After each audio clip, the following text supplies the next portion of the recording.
Hey guys, welcome back to the channel. This is a story about what if Naruto kills Joker Justice League. Before I start, please support for more amazing content, and do consider subscribing to my channel and share this video with your friends. This is written by the Ethereal Lord and link in description and support writer. Let's start the video. Chapter 1, Naruto's POV. Where the hell did you take us, goddammit? Standing in the shadow of a large, ball-shaped statue on top of a stupidly tall building, I try to understand just what the hell is going on around me. It was a long-forgotten dream of mine to travel to a new world. I wanted to go somewhere new, a place where no one knew me as the demon brat, a place where I could be me without any of the rejection and pain that clung to me like a shadow. In fact, it was my favorite thing to imagine whenever the matron of the orphanage kicked me out early in the mornings or left me huddled up in the drafty corridor of the orphanage at night. A war-torn city, though? Not even in some of my more fantastic dreams. Things weren't this bad when her portal tossed us into that alley about a mile east of this building. I mean, sure, there were a few of those chittering demon things flying around and generally being a nuisance, but the guy in the weird blue and red jumpsuit seemed to have a pretty good handle on things. Heck, by the time I'd made my way up here with my new friend on my back, it almost seemed like the whole thing was over. Then the night sky basically started spawning those crimson light rings, transdimensional portals. If my fight with Kagaya taught me anything, and literal hordes of those demon things started pouring through. From my vantage point, I can see the damage they've wrought on the city. Shattered buildings they had dive-bombed through to snatch people and drag them screaming through those portals. Swathes of earth scorched by the flames they spewed, and many of those vehicles the people had been moving around and had been slung around like matchboxes by the creatures. Impressive strength. Still, bad as it looked, the people of this world were not entirely defenseless. Men in heavily armored garb had taken up defensive positions around certain buildings' warehouses, I think, and were herding the screaming masses into the buildings they defended. Most of these men wielded metallic arms that spat tiny metal projectiles at the circling demons. The tiny projectiles were essentially useless save the few that tore through the demons' wings and got into the chinks in their armor. Overhead, large craft flew about, unleashing explosive payloads at the heaviest concentrations of the demons, while some corners of the city had large, metallic behemoths that did the same to the demons around, and those weren't even the most impressive of the defenders. The man in the skin-tight blue apparel is at the head of the charge, flying around at speeds greater than anything old man Inoki ever flew at, his fists pummeling the demons into the dirt, into buildings and right back into hordes of more demons. At his side, a woman garbed in a bustier and booty shorts topped off with knee-high boots zips about, sword and shield tearing into the demons with relentless fury. In another quadrant of the city, a man in skin-tight red suit with a hooded white cape flies around with fists wreathed in lightning, calling down attacks of raw lightning on the demons. My eyes narrow as I watch him. It's actually very impressive that he can do that. Right-on attacks may be more easily controlled and versatile than his bursts of lightning, but natural lightning, which is what he is using, packs a far more powerful punch. Two more fly around, one in green and black clothing, that creates and manipulates a strange green light to wreak destruction on the demons. The second, an odd fusion of an automaton and a human, its arms changing to create objects that blast intense bursts of white-hot light at the demons, scorching them to cinders. On the ground, I spot a couple more figures. The first, in a crimson bodysuit like the others, zooms around at speeds rivaling Dai-sensei with the sixth gate open. At that speed, every demon he touches is instantly hurled back, splattering across whatever surface they impact. A second, in a yellow suit, moves at considerably slower speed, though greater than anything even elite jonin can move at, zips about, moving trap civilians to safer locations. A man in a gray suit with a black cloak fights with swift, precise and unhesitating brutality, dealing swift attacks to the demons' pressure points while flinging black objects. My Sharingan slows them down enough for me to note the vaguely bat-like semblance of these weapons with unerring accuracy at the further demons. Further down the street, a boy in a red, green and yellow, and people complained about my orange tracksuit, worked together with the man to protect an ever-growing mass of people. Another female, no two older women join them. One, a blonde, unleashes a scream that would make Sakura proud, and had the side effect of rupturing the demons' eardrums, judging by the blood streaming down their ears, while the other, a brunette, or maybe a raven-haired woman in a purple, non-protective but definitely flattering outfit, shoots arrows expertly from a small projectile device. I may be wrong, but I bet that the good guys are in the funny outfits, and the demons are the bad guys. I feel my companion shift, and I have to actively repress a shudder, as I quickly bring her to the base of the huge sphere and lay her down. It may seem strange, but she isn't in control of her actions. And she hasn't been for centuries. Protect her, brat. Now that we've freed her, she'll need a friend, and I trust no one else but you. The parting words of my friends, one of whom nearly killed me and the other who was either trying to take over my body or acting like a snarly bastard when he wasn't doing the first. My best friends. The only reason I'm even thinking about protecting her. As I turn to watch the battle again, I feel an abrupt change in the tone of the battle. A quick glance around confirms that my instincts are spot on. The defenders, going strong a few moments ago, seem to exude an aura of disbelief and discouragement. The demon invaders, on the other hand, are filled with a new hope and frenzied strength. A few seconds of quick analysis showed the sources of both. The man in blue, clearly one of the most powerful forces on the defender's side, was being towed away amidst the horde of demons. As for the invaders, well, their sudden gain of frenzied strength was something I had seen before. During the war, the Zetsus had exhibited such strength when Madara finally showed up on the battle scene. Their ace had shown up and they were assured of overwhelming victory. As my eyes flicker over to the ocean, I know I'm right. He is huge, at least 10 feet tall, well-muscled, with skin like cracked rocks, wearing blue and silver armor and his eyes glow with malevolent crimson light. I'd thought this new variable was Demon's ace, but seeing just how much more zealous the damn things have become, I'm placing my bets on Leader. Even before the defenders begin their charge against this thing, I can tell that they're in trouble. The aloof look in his eyes, the disdainful arms behind his back stance, the unhurried pace at which he approaches. It's Madara all over again. A few moments later, I'm proven right, much like the ghost of the Uchiha did on the plains of war. This new figure crashes into battle against the defenders with minimal effort yet dealing maximum damage. In that first clash alone, the green light-projecting defender has his arm snapped. The sword-wielding woman has her shield shattered and the lightning wielder gets backhanded through a building. And when the red-clad speedster tries to ambush him, he unleashes devastating beams of energy from his eyes that relentlessly hunt the speedster on. How it can curve around objects, I don't know, but it does, pursuing the speedster until the man jumps to the side at the last moment, allowing the beams to disintegrate one of the demons. The defenders don't give up, of course. Again and again, they crash against the rocky titan, yet, again and again, they break apart like waves before a cliff. Each time, the wounds grow more severe. They need help. I turn to the woman I'd laid beneath the statue and briefly consider just leaving her there. I don't owe her anything. Hell, if anything, she owes me. Protect her brat. Damn me and my stupid Nindo. With a sigh, me activate my relatively new Mangekyo Sharingan. One Kumulator, she's safely tucked away in an alternate dimension of my own. As I turn back to the war, my chakra cloak wraps me in its comforting warmth, and in the back of my mind I feel the truth-seeking orbs connect with me, waiting on the slightest of commands to act, and I feel my senses explode outward.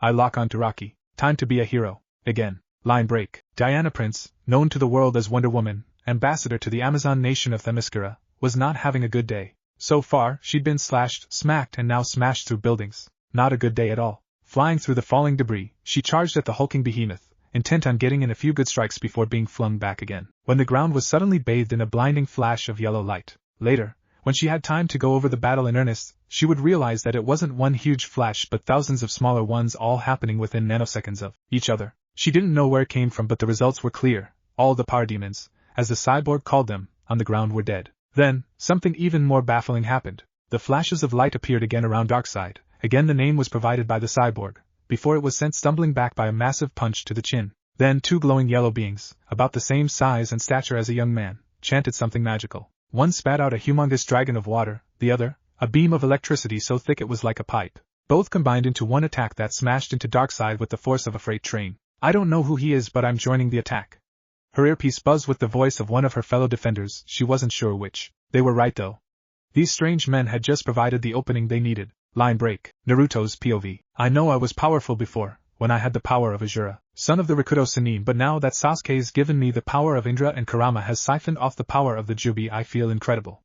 Like I can take on the world. Which must mean this rocky bastard is more powerful than the world. 5 minutes doesn't seem like a long time, but in combat, especially life or death affairs like this where a single second seems to stretch on for hours, it is a lifetime. And in that lifetime, I've done everything short of pulling out super Raisengans and tailed beast bombs on this guy, and he has basically walked through them all. With my chakra as potent as it is, a single Phoenix Flower Fireball packs about the same punch as Madara's Grand Fire Annihilation, an S-ranked attack that can level entire city blocks in moments, and this guy didn't even bat an eye at 4 of those blowing up in his face. We've been able to limit his movements to the harbor area of the city, but it's taking everyone's best efforts to do that. With the limitations I've put on myself, the best I've been able to do has been to stagger him, or redirect his attention from any of the defenders that get pressed too harshly. Luckily, I have a clone taking care of the demons alongside the less powerful defenders. Thanks to their efforts, we have been able to focus on the big guy. A slight bonus for me is that the few times he's been able to let off those destructive eye beams at me, I simply switch with my clone. Since it's basically me, whatever tracking methods the beams use are nullified, allowing me to keep up a hail of attacks. My clone lucky bastard has turned it into a bit of a sport to see how many demons he can destroy by leading the blasts on a merry chase.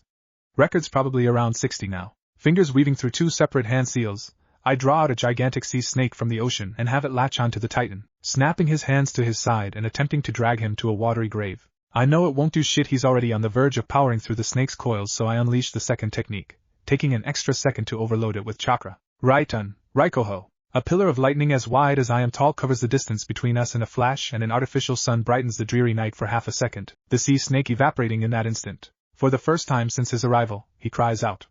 Experience, however, tells me that it's a bellow of rage and pain. An instant later, my vision is filled with a large, rocky image. The Sharingan is my only saving grace. It slows down perception just long enough for my brain to respond to the new threat, and, a millisecond later, I'm just above the image which turns out to be the rocky bastard's fist. My clone appears beside me in a flash, hands already weaving the seals to support the jutsu I'm about to unleash. Katon, Nezumi Kitama, Futon, Atsugai, the mouse hairball, a technique exclusive to the Nibi, explodes violently against Rocky's chest and the pressure damage turns it into a flaming blue tornado of death.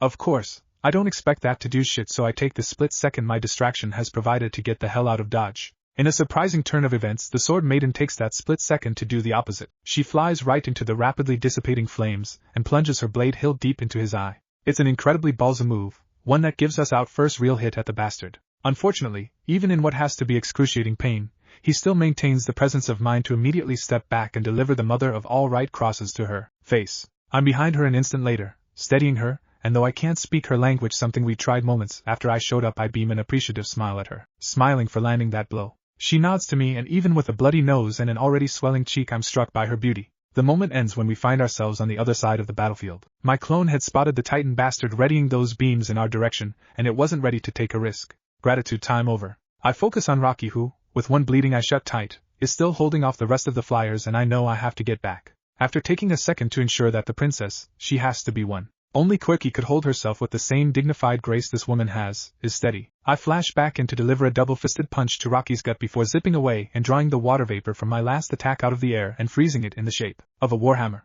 The fishnet and leather jacket lady jumped out from behind some rubble and unleashed a super scream, the force of which turned every loose bit of rubble into a fast-flying projectile. The Titan charged through it, of course, but I was there in an instant, smashing the ultra-dense ice hammer into his face and sending him flying back. Line break. Barry Allen, aka The Flash, was stunned. And considering the fact that he'd been in the hero game for over 6 years now, that was saying something. When the invasion started, he'd been busy with Central City, himself and Wally doing all they could to stop the parademons. It had helped that some of his rogues had decided to step up and fight. In the words of Killer Frost, as she sliced the Paradon in half, "This is my city too, Speedy. Only us humans are allowed to run rampart and cause so much chaos." And while he didn't particularly like her motives, he had to admit that she was doing a great job of helping. So, when the Batman's call came in, himself and Kid Flash zoomed over to Metropolis. Things had been going well. Things had been going okay until Darkseid showed up, Superman got captured, and even more parademons poured out of the portals. Then He showed up. First, he'd zipped around from Paramon to Paramon, slicing them with twin obsidian staves, freeing up the ground for the ground-based defenders, all in less than half a second. Then, he'd taken the fight to Big Baddie, who had been, up to that moment, ripping apart the aerial defenders. This guy, wreathed in ethereal flame-like energy that formed into a coat and haloed by 10 spheres of light-absorbing black, had unleashed a furious flurry of devastating attacks on Darkseid that, while having no visible effect, had given Wonder Woman a shot at blinding one of the tyrant's eyes. After a quick lull in the fight, the stranger was ready to go again. "Flash," Black Canary's voice buzzed in his ear. "We've got a building on 6th and Madison about to collapse. On it." Line break. Naruto's POV. I really wish I'd had at least a week to get used to this whole new world thing. If I'd had that, then maybe I could have found some kind of free space to take this battle to. Somewhere we could all cut loose in. Fighting in the city, none of us can really go all out with the knowledge of those warehouses full of people. Knowing this, I switch with my clone, blitz over to the roof I'd taken refuge on earlier, and create another clone to take my place for a moment. Meanwhile, I took the time to think things through. I couldn't deal more damage than I was currently doing Zilch without upping my attacks. Of course, when you're upping, my attack starts with firing mountain-destroying orbs of doom and only ramps up exponentially from there, and even then, what's the guarantee that a tailed beast bomb will do him in? I mean, the only reason the field's even remotely even is that the sword-wielding princess took out one of his eyes. No, I had to think differently. Brute force wouldn't cut it, so I had to think outside the box. I needed an out-of-this-world solution. A thought zipped through my mind in that moment before vanishing like mist in the Suna deserts. I was just about to try to figure it out when one of my clones dispelled itself to send a vital bit of information back to me. The defenders are strengthening, growing more and more confident in their chances of winning. Turning back to the battle, I see Rocky get punted upward from a powerful blow. Looks like the man in blue is finally back. Wait. If he came back, then the portals must be two-way. So, we don't actually need to beat the bastard. We just need to. My eyes drift back to the ocean and I see the huge portal the Titan came through. It's still open and still pretty crowded, but the demons around it aren't nearly as much as they once were. I smirk slightly. Objective confirmed. The rest of the defenders are gathered around the half-human automaton and the man in gray suit. They must be planning something, as I notice multiple heads nodding. I send a clone there to see if it can communicate with them while I prepare to get back into the fray. Rather than go for a direct assault, though, I have something different in mind.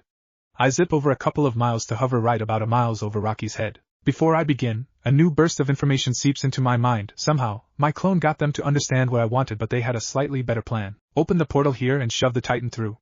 It's a good plan, especially because we won't have to drag him kicking and screaming over the miles required for us to get to the larger portal over the ocean. The automaton seems confident that he can force all the demons through with their master, as well, so that's a bonus. Now raring to go, I turn my attention to the battlefield below me.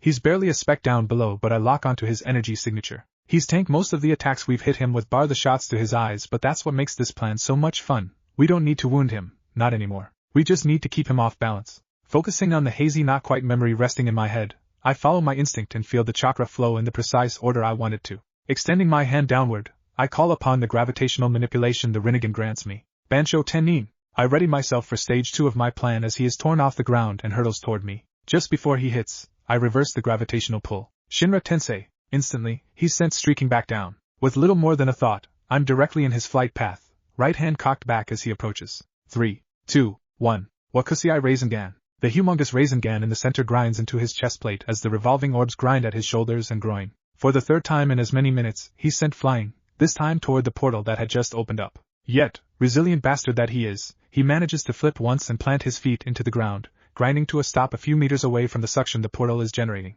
In an excellent show of instinctive teamwork, the green-suited man binds Rocky's arms to his body just in time for the princess and Big Blue Wonderbat to deliver twin punches to his chest, sending him stumbling back again, while White Hood calls down a pillar of lightning as wide as I am tall that smashes into Rocky, staggering him again. He's within range of the portal now, and it is gradually dragging him in. Still, it's a slow process, and half-automaton man, who seems to be powering the portal, is tiring. It doesn't help that the Titan is still attempting to power through the portal's suction. The blonde woman screams. The exploding projectiles, punches and other tricks don't seem to do any damage, and while the big blue guy and the princess wind up for another double-fisted blow, I'm not sure half-automaton would last. Another Rasengan forms in my hand. I know it won't deal any damage, heck, he might not even feel it. But as I race across the battlefield, weaving my way around people and objects, one thought gives me the confidence to see this through. The planetary Rasengan doesn't just grind away at its target. As soon as I appear right in front of him, I see his single remaining eye widen in shock. Good.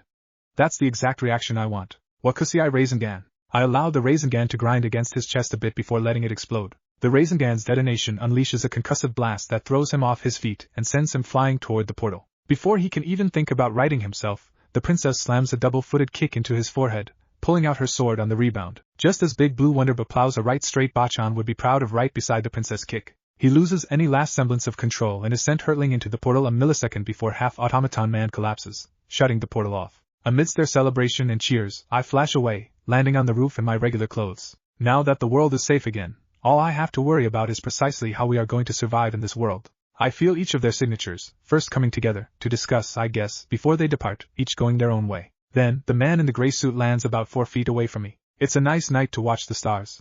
He states simply. I'm not even remotely surprised that one of them found me or is trying to figure out my intentions. I'm a shinobi. I'm paid, well, I was paid to be suspicious. I'm more surprised that he speaks my language. Indeed it is. Makes you appreciate surviving extinction. Glad to know that you understand me. It's nice to know that someone understands me. I shrug. So, may I ask for your name, Batman? He replies, and I end up snorting in laughter.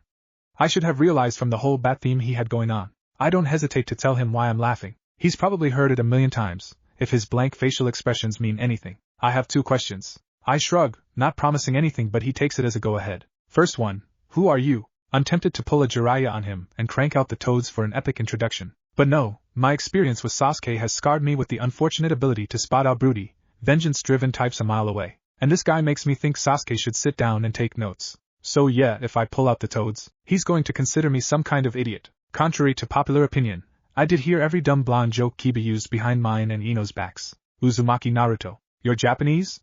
He asks. Unfortunately, I don't even know what the term Japanese means. I answer. Doubtful that I am one. Interesting, he murmurs. While he thinks, I walk over to the edge of the rooftop and look down. People are beginning to crawl out of their hidey holes, in the throes of shock, while the emergency services begin their work, clearing the rubble off the streets, and setting up tents to attend to the people. My second question, you already asked? I cut in. I can't help the tiny smirk tugging the corner of my lips. You said you had 2 questions, and the second, I believe, was if I was Japanese, to which I replied in the negative. Cammy, I definitely owe Bachan for putting me through those diplomatic relations classes. Everything from learning the right, just barely bored tone of voice to be used while negotiating to how to spot loopholes in statements were drilled into my head via Kagaya Bunshin training. I may never have used it back home, but I sure as hell would try it out here. Surprisingly, he simply nods and apologizes for his error. I have that one question left. Again, I give him the non-committal shrug. Again, he takes it as a go-ahead. How and why did you help us in the war? Technically, that's 2 questions, not 1. I turn to look him right in the eye. I know that whatever my words say, he'll be searching for verification, and one of the first things you learn in the Shinobi Academy is that you can tell when most people are lying by looking into their eyes for tells. Only the most elite of Jonin, or the most specialized infiltration experts could hide their intent from their eyes. I help because that's who I am. I can't stand watching people suffer, and I despise tyrannical bastards who believe they can enslave others to their own will. I've got a female companion who's currently indisposed. We both got dragged into this world without knowing how. I watch as he studies me intently, and, for the briefest of moments, his eyes wander over my body. I can tell that he's looking for tells, small, almost instinctive actions the body performs in given situations. 2 seconds later, he nods. All right. Do you have a place to stay? Unfortunately not. I answer honestly. It's one of the things that's been a bit of a bother to me. All right then. Can you fly? Yeah, but I'm like a beacon when I do. I shrug. Not the best for stealth, I'm afraid. Don't worry about that then. He replies. A few seconds later, a rope ladder descends from the sky. Extending my senses upwards, I feel a large object hovering over us, its body giving off a very low hum. Please follow me. I have a few drop-off points you can use until I can set you up somewhere. He states as he begins to climb. I climb after him. At the top, I find myself in a small space. After adjusting myself into a comfortable position, I watch as he operates various switches and knobs. Not 2 seconds later, I feel the vehicle we are in lurch forward at an incredible speed. This is an interesting vehicle. I comment, watching the lights of the city fly by. It's a personal favorite of mine. I nod. I have a favor to ask. I need to learn the language of this world and its cultures. That shouldn't pose a problem. Thank you. Line break. 2 weeks later. Hall of Justice, Mount Justice, few miles away from Happy Harbor Coast. Sorry I'm late. Superman apologized as he flew into the hall. Perry held me back for a last-minute assignment change. Pains of having an alter ego that actually has to work. The Flash shrugged between munches of Doritos. Want one? No thanks. The Man of Steel declined. So, what have I missed? Nothing. Batman stated from his seat. Now that we're here, we can begin.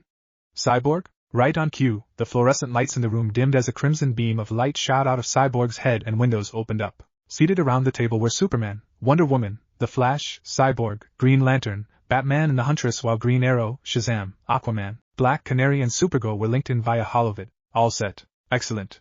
Batman stood to address everyone. Let's begin with the state of affairs in your respective cities since the war. Themyscira was attacked but stood victorious, and life is gradually returning to the norm. A similar attempt was made on Atlantis, but everything is fine. Such positive news was reported everywhere, from Central City to Star City, National City, Coast City and Bloodhaven. All right then. Batman sat down. Question. Shazam spoke up. A slight nod from the Dark Knight had him continuing. Cyborg, you're the one with apocalyption tech grafted on, and I'm certain you've spent time analyzing how it works, so I will be direct. What are the chances of this ever happening again? The dark-skinned mecha-human sighed.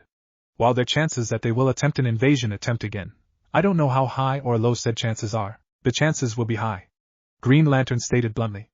I've seen races like this before. They will attempt to invade again for 3 main reasons. First being for whatever reason they attempted this in the first place. Second being that we defeated them. Something no tyrannical race ever takes lying down. And the third? Superman asked. We severely wounded their leader. The Lantern grimaced. Smart Money says they're already upping their tech and seeking ways to lock Cyborg out of their systems. And this is resting solely on the belief that the next invasion attempt will be by the Apocalyptians. Supergirl stated. For all we know, any one of the tyrannical races GL just implied could be prepping right now to attack us. And we have no way to spot an incoming armada. Canary muttered. Actually, Cyborg and I have been working on something. Batman said before turning to him. Bring up Project Watchtower. The holovid windows shifted to a side as a 3-dimensional image popped up. This is Project Watchtower, a state-of-the-art orbital platform. Batman explained. A personal project of mine before the war. I have since worked extensively to include reverse-engineered apocalyptian tech into the design. Damn, the Flash whistled softly as he watched the image rotate slowly. How are we going to build it? Certain contacts of mine around the world are building individual components now, but myself, Superman, Supergirl, Wonder Woman, Green Lantern, Shazam and Cyborg will assemble it in space. While I'm certain it will have cutting-edge tech and will become our new meeting point, I'm wondering how us non-spacefarers will get up there. Green Arrow asked. I've already begun calculations and modifications on how to use the boom tube to lock onto each of our energy signatures and teleport us up there automatically. All figured out then. The Star City hero nodded. The rest of us will offer assistance as is required. Any more questions? Batman asked. 1. Wonder Woman stated, having remained silent since speaking of Themyscira's state of affairs. What do we know of the man who assisted us in the war? Cyborg, pull up the data file I sent to you prior to this meeting.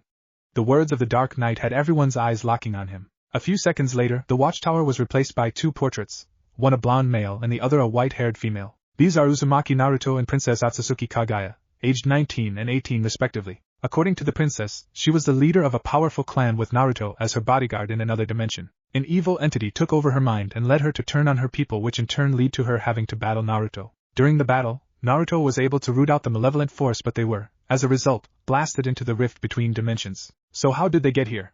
Shazam asked. They must have gotten pulled here by the boom tube's distortion of space. Cyborg theorized. My guess is that they somehow were pushed into a hibernation state until they were dragged here. So, they have the same powers? Batman shook his head. We only saw Naruto fight. He had Kagaya hidden away somehow. Damn. Supergirl whistled. So, precisely how powerful is this guy? No clue. Flash shrugged before sitting up, his voice tensing up to show how serious he was. But he's fast. Probably just beneath light speed. The thing that caught my attention, though, was the fact that he moved differently. Only the Scarlet Speedster caught the narrowing of Batman and Wonder Woman's eyes. Explain. He just barely stopped himself from swallowing nervously.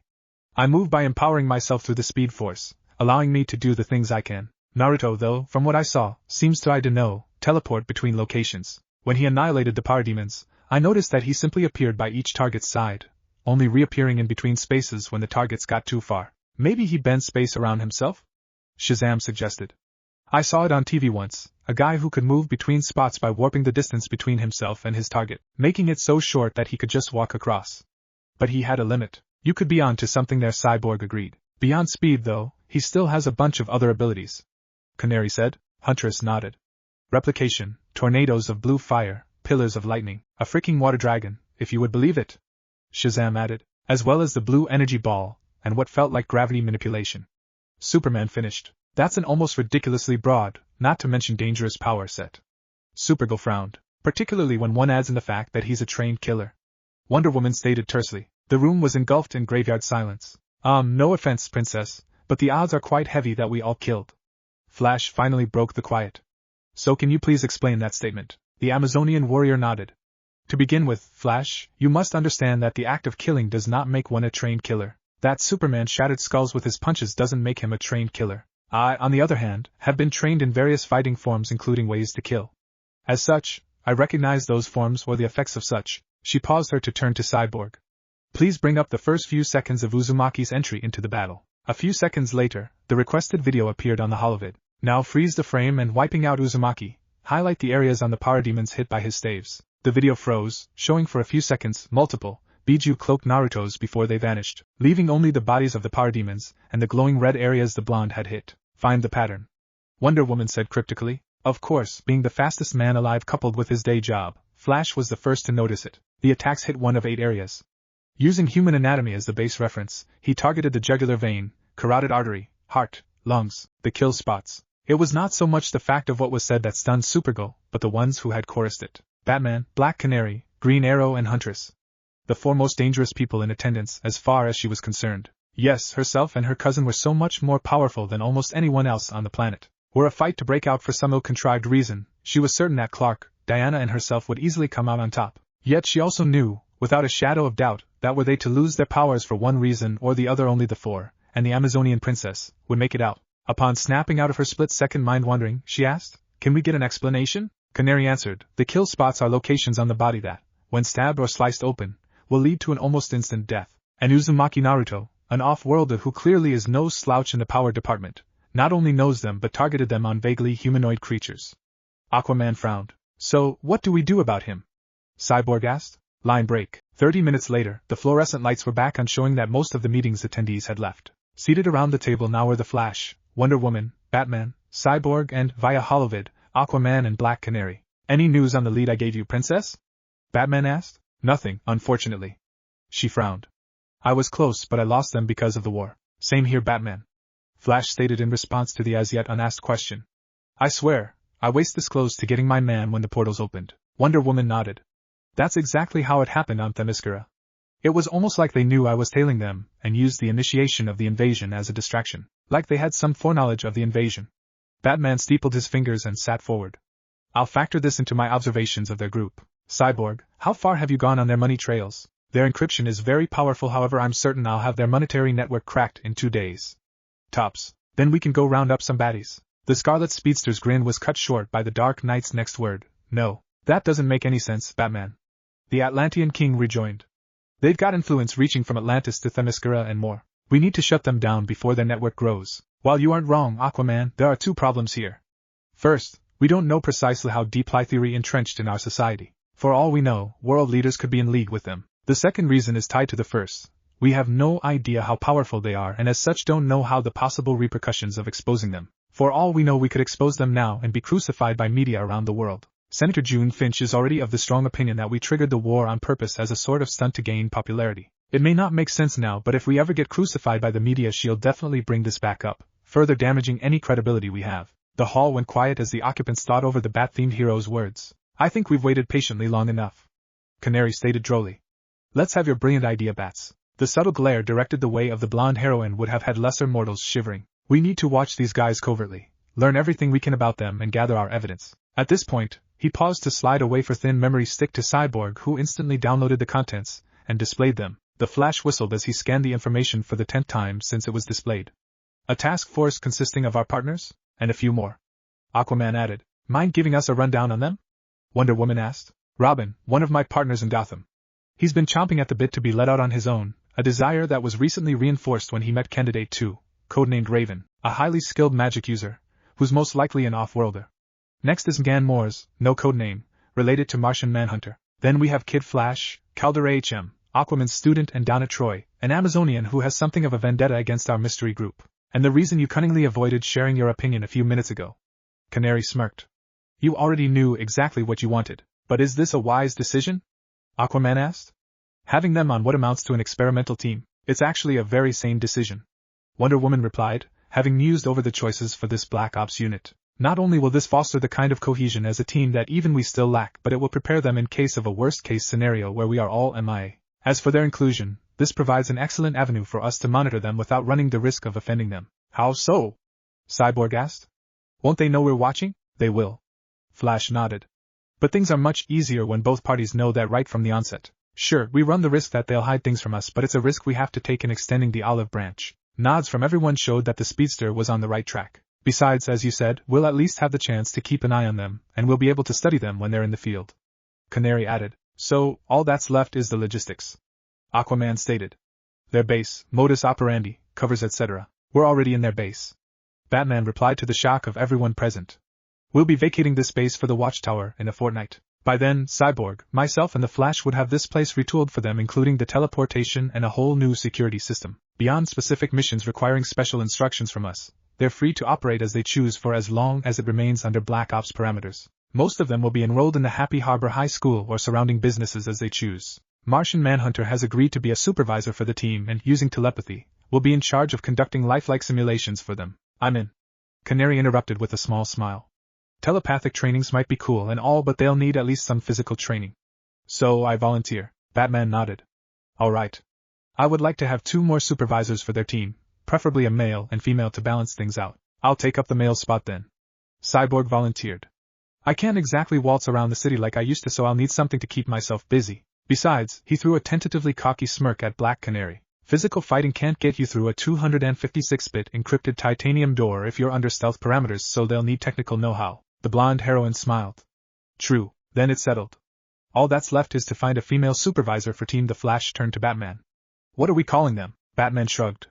Their choice. Chapter 2. A week later, Naruto's POV. My eyes narrow in annoyance as I watched my white-haired foe cut a swathe right through the army of clones I sent to attack her. Be it from the sky, below the ground, or from any of the cardinal directions, all at once or in ambush, the result remains the same. Her evolved form of the Shikatsumiyaku, combined with an equally evolved Byakugan, rip right through my corporeal, but not durable, clones. You need to end her as soon as possible. Kurama warns me. Her battle prowess is terrifying, and she is gradually evolving to match your battle style. Soon enough, she'll be able to defeat you up close, and that'll be the end. I feel my frown deepen as I watch my clones attempt a ninjutsu taijutsu combination attack that ends abruptly when she blasts them back with the Rinnegan's gravitational powers. If only Sasuke was here. We could have mounted a combination attack that would at least force her onto the defensive. She'd be a fool to attempt to battle against the combined might of the power that sealed her in the first place. Shikaka grunts. From the memories father showed us, Kagaya Otsutsuki is nowhere near a fool. Now look sharp, boy, she approaches. Son Goku warns in his gruff tones. My eyes lock onto my rapidly approaching enemy, and gripping my dual staves tightly, I blast forward to meet her. At any other time in my life, right up to when Kurama and I synced both Biju Chakra and Senjutsu Chakra, I'd have simply turned tail and run if I'd had to face Kagaya. The woman is a beast in every sense of the word: speed, strength, durability, sheer fighting prowess combined with her ash-killing bones, Byakugan, Rinna Sharingan, and her hair that moves like it's got a mind of its own. She could very easily have destroyed the Grand Shinobi Alliance, Madara, Kabuto and his reanimated cronies, and anything else we could throw at her. But now, with the full power of Azura, son of the Rikudo Sennin unleashed within me, combined with the power of the Biju and Nature Chakra, I can more than match her. She comes in with a low swinging slash with her right hand that I hop over before leading in with a stab from my left hand. It's a feint, one that she easily sees through, and moves her shoulder just a bit to the right to dodge before pressing forth with a palm strike. I twist again, using the momentum of my spin to swing a slash at her head. She blocks with the bony spike jutting out of her palm, and I push down on it, forcing her down, before I push myself back into the air. Son! Right. Yotan, Jinsaku Yodama. About 60 high-speed balls of lava shoot out of the air about me, streaking down toward Kagaya, who swiftly shoots backward, dodging each and every one of them. Less than a millisecond later, I'm behind her, having switched places with a concealed clone.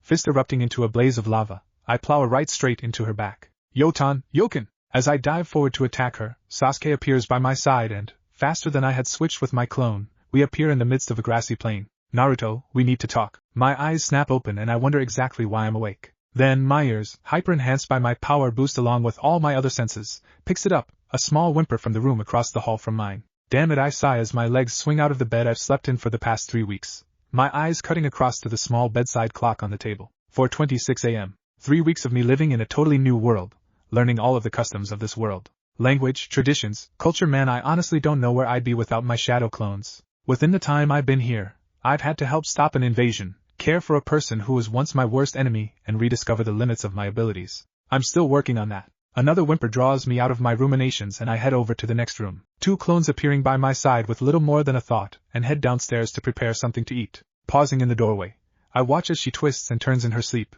obviously tormented by something only she can see. My son, she chokes out a sob, and, in the low light of the room, my eyes watch a tiny, sparkling tear slide down her cheek. I sigh again and walk over to sit by her side, running a water-cloaked hand across her forehead. When she'd woken up 2 weeks ago, she had been a jumble of nerves, confused and lost as her own true memories slowly synced with those of herself when she was possessed by the Shirju. She'd shown a remarkable amount of mental fortitude during the daytime, and particularly when the bat-themed hero who had set us up with this apartment had asked to know about us.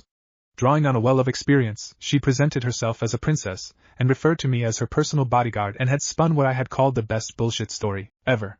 We had worked together to learn the customs of this world, and she proved herself to be very intelligent, learning almost as fast as I did without using shadow clones. Yet, every night, she was plagued by these nightmares. She tried to avoid sleeping, saying she wished to catch up to me in learning, yet every morning she'd be in bed, tossing and turning. From the little I'd heard her moan, I've come to believe that she truly was enslaved within her own mind, which honestly makes it difficult for me to hate her as I once thought I would. Hell, now I honestly find it difficult to believe that me, the #1 give everyone a second chance guy, actually considered killing her in cold blood when we first showed up on that rooftop, even with the knowledge of her being as much of a victim as I was. Guess wars really do change people. Line break. Kagaya's POV. Father, please! I cry, feeling the tears run down my cheeks as I plead with him. This may just be the way to heal Tonari and end the wars forever. Isn't that what you want? His cold and unchanging glare remains the same as he rebukes me once again for bringing this subject up. I understand that your brother's condition has worsened considerably within the past 2 days, but I will not have a daughter or even a slave of mine breaking the pact. Let the other tribes commit genocide as they so desire. We will survive with the Shirani tribe as the protectors of the great Shinju. I will proceed with this plan, father. I glare at the regal-looking man whose face almost mirrors mine, incensed by the fact that he seems to value some stuffy traditions over the life of his son. Whether you like it or not, try it, Kagaya, and I will have you locked away in a padded room, one without windows, and I will claim that your mind has been broken by your brother's sudden decline in health. For what seems like an eternity, I'm locked in a contest of wills with my father, eyes boring into each other's souls, and I see the pain experienced by a father, a man locked painfully into tradition so much so that he is willing to sacrifice all of his dreams of peace and even his son to keep up the old ways of living. I can't help but soften inside and I feel tears roll down my cheeks. My father takes this as a sign and walks away, believing the discussion is over. It is. My eyes softened, not in pained understanding, but in pity for a man who isn't willing to rock the boat for fear of getting wet. I'm getting my hands on that Shinju's fruit, and when I do, well, you'd best believe that I'll fucking gorge myself on it. It's one thing to look up at a height and say, wow, that is really tall. It's another thing entirely to haul yourself right up under a time limit. Finally, my lungs burn, my heart pumps like it's about to impale itself on my ribs, and let's not even go into my muscles. But fuck all the odds, I've done it. I pull myself over the edge and I roll into the cupola in the center of the great tree. For the next couple of minutes, all I can do is breathe, from short gasps to more even breaths. Upon finally stabilizing my pulse and ensuring that the spots dancing in front of my eyes have all cleared, I slowly open my eyes. I probably gasped, though I'm not very sure. What I am sure of is that before my eyes lies a vision of perfect beauty. I honestly can't explain what I'm looking at. It shines like a polished ruby, floating gently in the air, tiny refractions of light being thrown around it like ever-shifting diamonds. It's so beautiful I hear the thought in my own head, yet it doesn't feel like it's mine. I feel like merely watching it like this is sullying its beauty. I feel myself slipping as I watch the jinky, my consciousness almost like it's leaving my body. Why am I here? The thought that isn't mine asks. What do I seek? Then, it hits me like a bolt of lightning. Tonari-kun.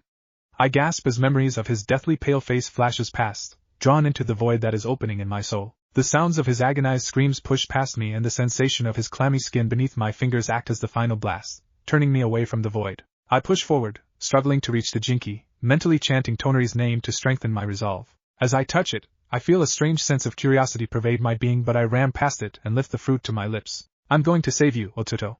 I whisper. Then, I'm going to save the world. I watch through bored eyes and listen through uninterested ears as yet another mindless voice drones on in the background, bringing tributes to the Usagi no Megami on the delivery of her twin boys. I don't really care, as all my attention is on the little bundle of energy on my lap. Little Hagoromo is always so full of energy that I sometimes wonder if he'll be my end. I shake my head sharply to dislodge the thought, a variant of the many that have plagued me since Hagoromo and Homura's birth. You know, I think the Usagi no Megami should be a little bit more attentive to the dignitaries presenting their tributes to her. I smile and turn to the owner of the voice, my husband, Shiro. Sorry. Sometimes they just get really boring. Tell you what, take Hagoromo-kun to bed and I promise to listen to a bunch of people drone on boringly. Alright then, peacemaker. He laughs and swoops a squirming Hagoromo into his arms. See you later, love. I smile at his retreat, watching him play with our son, my darling, my doom, my sons. Tears spill down my cheeks as I, for the first time since I ate the jinky, reconnect fully with my body. I can feel the Shinju's deranged, malicious power forcing its way back into control of my body, but I don't care. I'm too stunned to care as I see the horrified looks the two in my grasp send my way. The pain of my shock gives the Shinju the opening it needs to fully regain control over my body and seal my consciousness back into the cage it had first constructed for me. I don't care. In fact, I'm almost relieved. At least now, I don't have to see the looks of revulsion they had in their eyes. They hate me, sweet Cammy, they hate me. How did it all go so horribly wrong? I had only wanted to save my brother and bring peace to the warring states. Why, then, was I the cause of all the damage I'd been forced to watch the Shinju wreak in my name and in my body?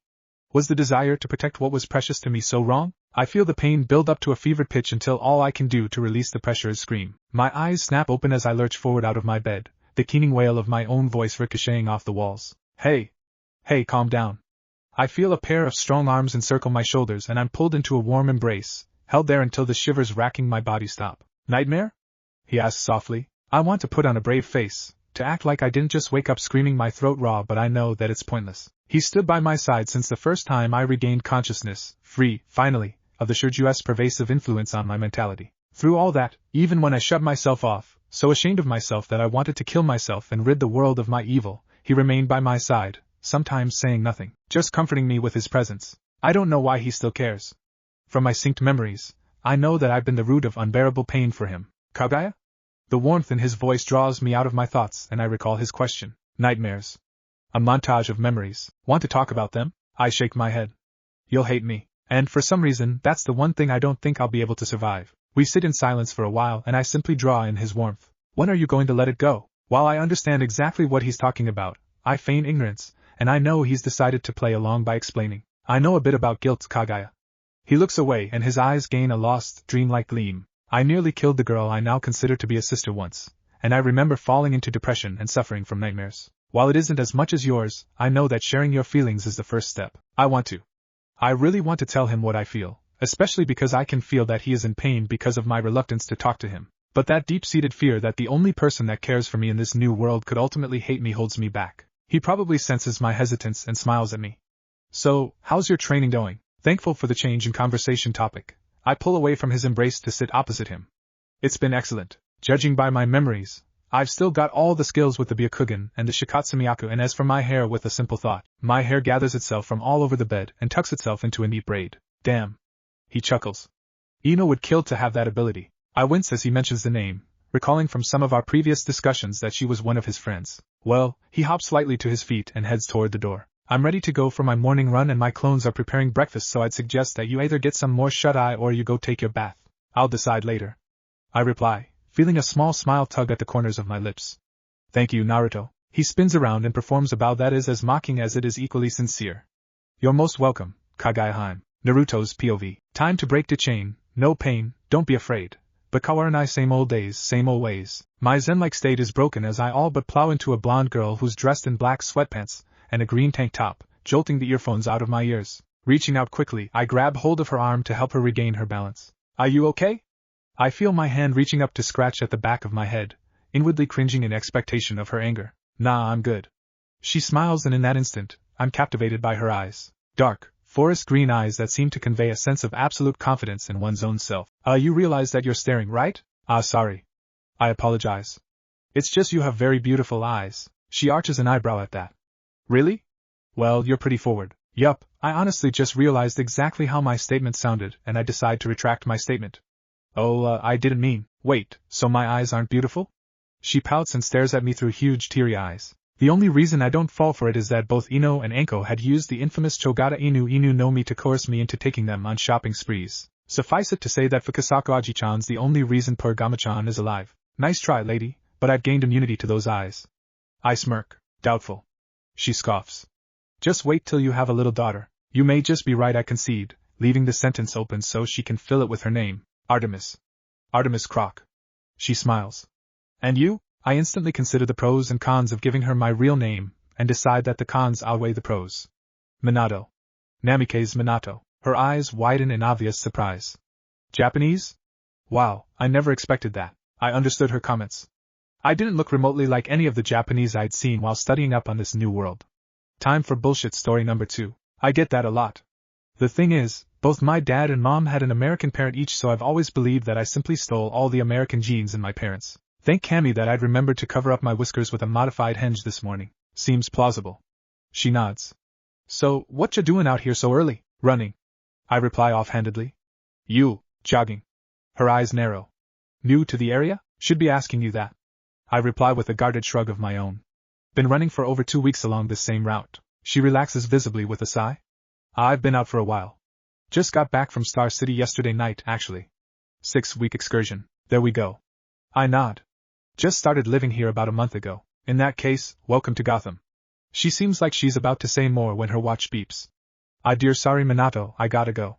My mom's waiting for me back home. No problem. I should get going too.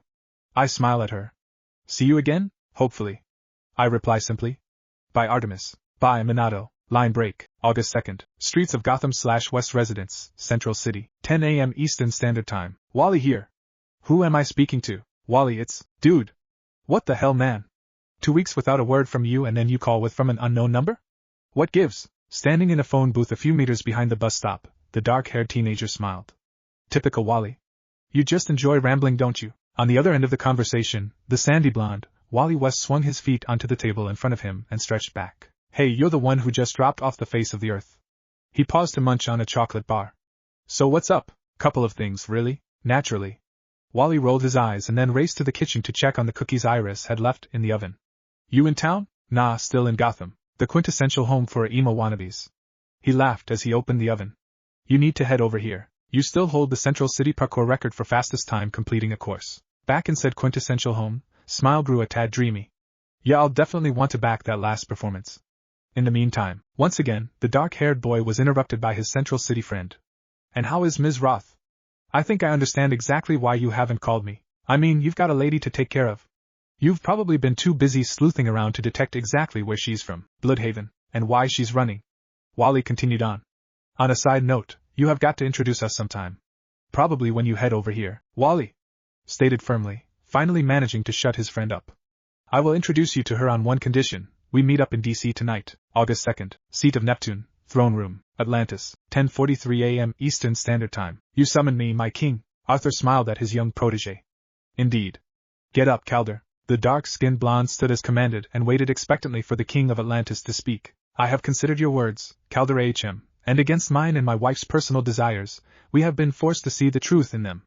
Arthur stated sadly. It is a shame to me that most of my fellow Atlanteans cannot see you for the excellent man you have grown to be, choosing only to see you as the son of a traitor. I have seen you train harder and work better than any of your peers to escape the dark shadow he cast over you, and I know that it is the actions of those who choose not to see what lies right in front of their eyes that extends that shadow. The blonde king paused in his words to watch the young man closely, while Calder's face and general body posture remained unchanged. Long years of one-on-one interaction with the boy allowed him to see the tighter than normally clenched fists, and the tension in his facial muscles. This was a topic that hurt the boy deeply. With a defeated sigh, the king continued, Unfortunately, out of personal hopes and dreams, I have added to your burden. He raised a palm to silence the objections his protege was no doubt ready to raise. The boy had an overwhelming sense of loyalty to his people, especially to his king and queen. Why others never saw this baffled Arthur. No, Calder Ahm, it's the truth and you very well know it. And so, Mara and I have come to a decision. The Atlantean king rose from his throne, holding his trident as he moved, and stood before the boy. Sensing the importance of what was to come, the boy dropped to a knee. The king raised the trident above his head as the magical weapon and his symbol of authority took on a golden hue. I, Arthur Curry, king of Atlantis and wielder of the trident of Neptune, release you, Calder Ahm, from your service to Atlantis. At this point, he lowered the trident to rest on the boy's right shoulder. From this day onward, you are a free man, Calder. Thank you, my king. Calder whispered as a lone tear slipped out of his eye to mingle with the water around them. Rise up, Calder. The king smiled and replaced the trident in its holster. Walk with me. Both men left the throne room and swam out to Mara's gardens. I know I can count on you to continue the excellent job you have begun here, Calder. Arthur smiled. And so I have a favor to ask of you. You need only ask my king. Calder bowed. The Atlantean king's eyes hardened as he spoke. The waters speak to me, Calder, as do the creatures that make it their home. In recent times, reports have come to me that someone, an organization perhaps, is kidnapping Atlanteans. They have been clever about it, taking only some criminals in transit or 1 or 2 patrolmen, but I will not stand for this. My friends within the League have obtained a plausible location from which we can begin investigations. Where is this place? Somewhere in Washington, D.C. Line break, August 2nd, Hippolyta's grounds, Themyscira, 12:17 p.m. Eastern Standard Time. Diana ducked beneath a powerful crescent kick, hair sent flying by the displaced wind. Without waiting for her opponent, she punched out with a hand, all but 2 fingers balled up in a fist as she aimed her rigid fingers toward a pressure point. Twisting with what had to be Olympic-level flexibility, her opponent shifted to the side, avoiding the finger strike and using the momentum of her movement to drive a punch towards Wonder Woman's skull. Skilled fighter that she was, however, Diana had already begun pulling her hand back when her opponent began to turn and was able to catch the offending fist before it struck her noggin. Applying a bit of her strength, she pulled her opponent's hand downward while she uncorked an uppercut that sent the poor girl flying. That's enough for today. Wonder Woman called after her flying opponent after a quick glance at the time. Batman, the Flash and Aquaman had all called in to let her know of their young partner's plans for the night, and so it was her turn. Walking over to a bench nearby, the Themyscira princess sat back and basked in the beauty of nature. Man's world may have had many wonders, a lot of which she'd gone to explore, but she always yearned for the unpolluted connection to nature she felt here on Themyscira. The closest she'd felt to this connection in recent times was that instant during the war when that strange young man, Uzumaki Naruto, had grabbed hold of her to steady her after she'd been blasted by Darkseid, but that was neither here nor there. So sis, how's things been on your end? Diana looked to her left to see the Amazon she considered to be more of a sister to herself than any other on the island, Donna Troy. Beyond the stunning similarities they shared in their looks, Donna had a personality that always had Diana see her as more than a student. Even Cassie Sandsmark, the young Amazon who looked up to her as a mentor, couldn't evoke such feelings. Having practically the same power set didn't hurt either. Things are moving quite well. She shrugged, answering the younger girl's question before asking how things were back here. Oh, we're still moving. Queen Hippolyta's pushing a few of the more skilled warriors to working patrol duty. Donna stopped to take a swig of water from a bottle on the bench. The only reason I'm not part of the patrols is that I've been deemed a possible target. They're not exactly wrong, you know. Diana frowned as she remembered the ordeal her surrogate sister had been through 2 months ago. The people that kidnapped you, I believe they knew that you had similar powers to me. If it weren't for the Batman, I may have been unable to get you back. Donna scowled, the memories of being trapped in a dark room while unknown people stuck her arms with needles running through her head. I do not doubt the fact that I'm a possible target, one that's even more at risk than anyone else, but I really wish I could just get my hands on whoever planned that torture. The Princess of Themyscira smiled at the opening she was given. That may actually be possible. The younger Amazon glanced at the older and, when she realized that she wasn't being teased, gaped in shock. Really? I've already spoken to Mother about it. She argued a bit but then agreed with me. By the bows of Artemis. Donna leapt to her feet. What do I need to do? We'll fly over to a place called Washington, D.C. for starters. Line break, August 2nd. Hall of Justice, Mount Justice. A few miles off the Happy Harbor coast. 2:37 p.m. Eastern Standard Time. After a final lap around the entire structure, he stood in the center of the hall, arms akimbo, and let out a satisfied sigh. All right, Cyborg, light it up. Crouching before an open circuit board a few meters away, the dark-skinned mechahuman activated the board via technopathy and returned it to its spot within a large workstation, ensuring that the hatch was properly sealed. Nothing happened for the first few seconds. Then, just as the Scarlet Speedster was about to comment on the lack of power, a gentle hum sounded from the workstation, their only warning before the hall was bathed in lights. Woo! The Flash pumped a fist into the air. All right then, all electrical systems are online. Anyone there? Canary's voice crackled over the static of communications devices. We're here, Canary. Cyborg replied. Initiating Zeta tube transfer now. The circular doorway leading into the redesigned hall glowed golden yellow, and then, the silhouette of a human figure appeared. Recognized, Black Canary, designation S02. What's with the robot voice? The blonde asked. I added that so we can always know precisely whoever is coming in. Cyborg answered. The team will be designated B since they're Batman's brainchild.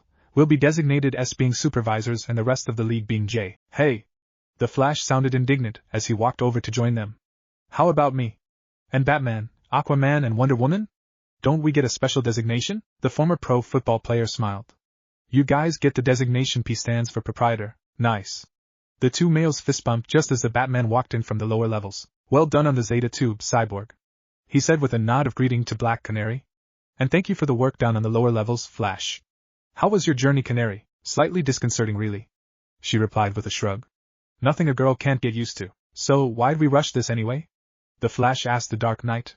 Thought the plan was for next week. I was able to locate a possible base of the group we're targeting.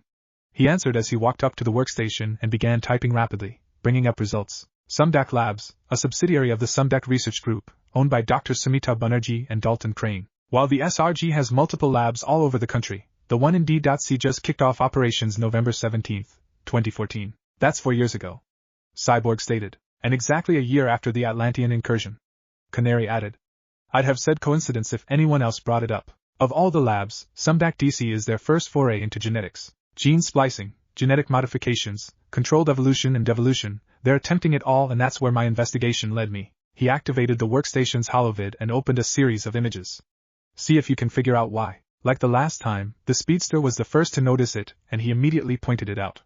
That does not belong on a building with only 3 floors. The image he pointed to was a grainy shot of a man entering an elevator. Judging by the quality, it was probably taken by a daring youth who had snuck his phone into the research facility and snapped a few photos. It's a man entering an elevator.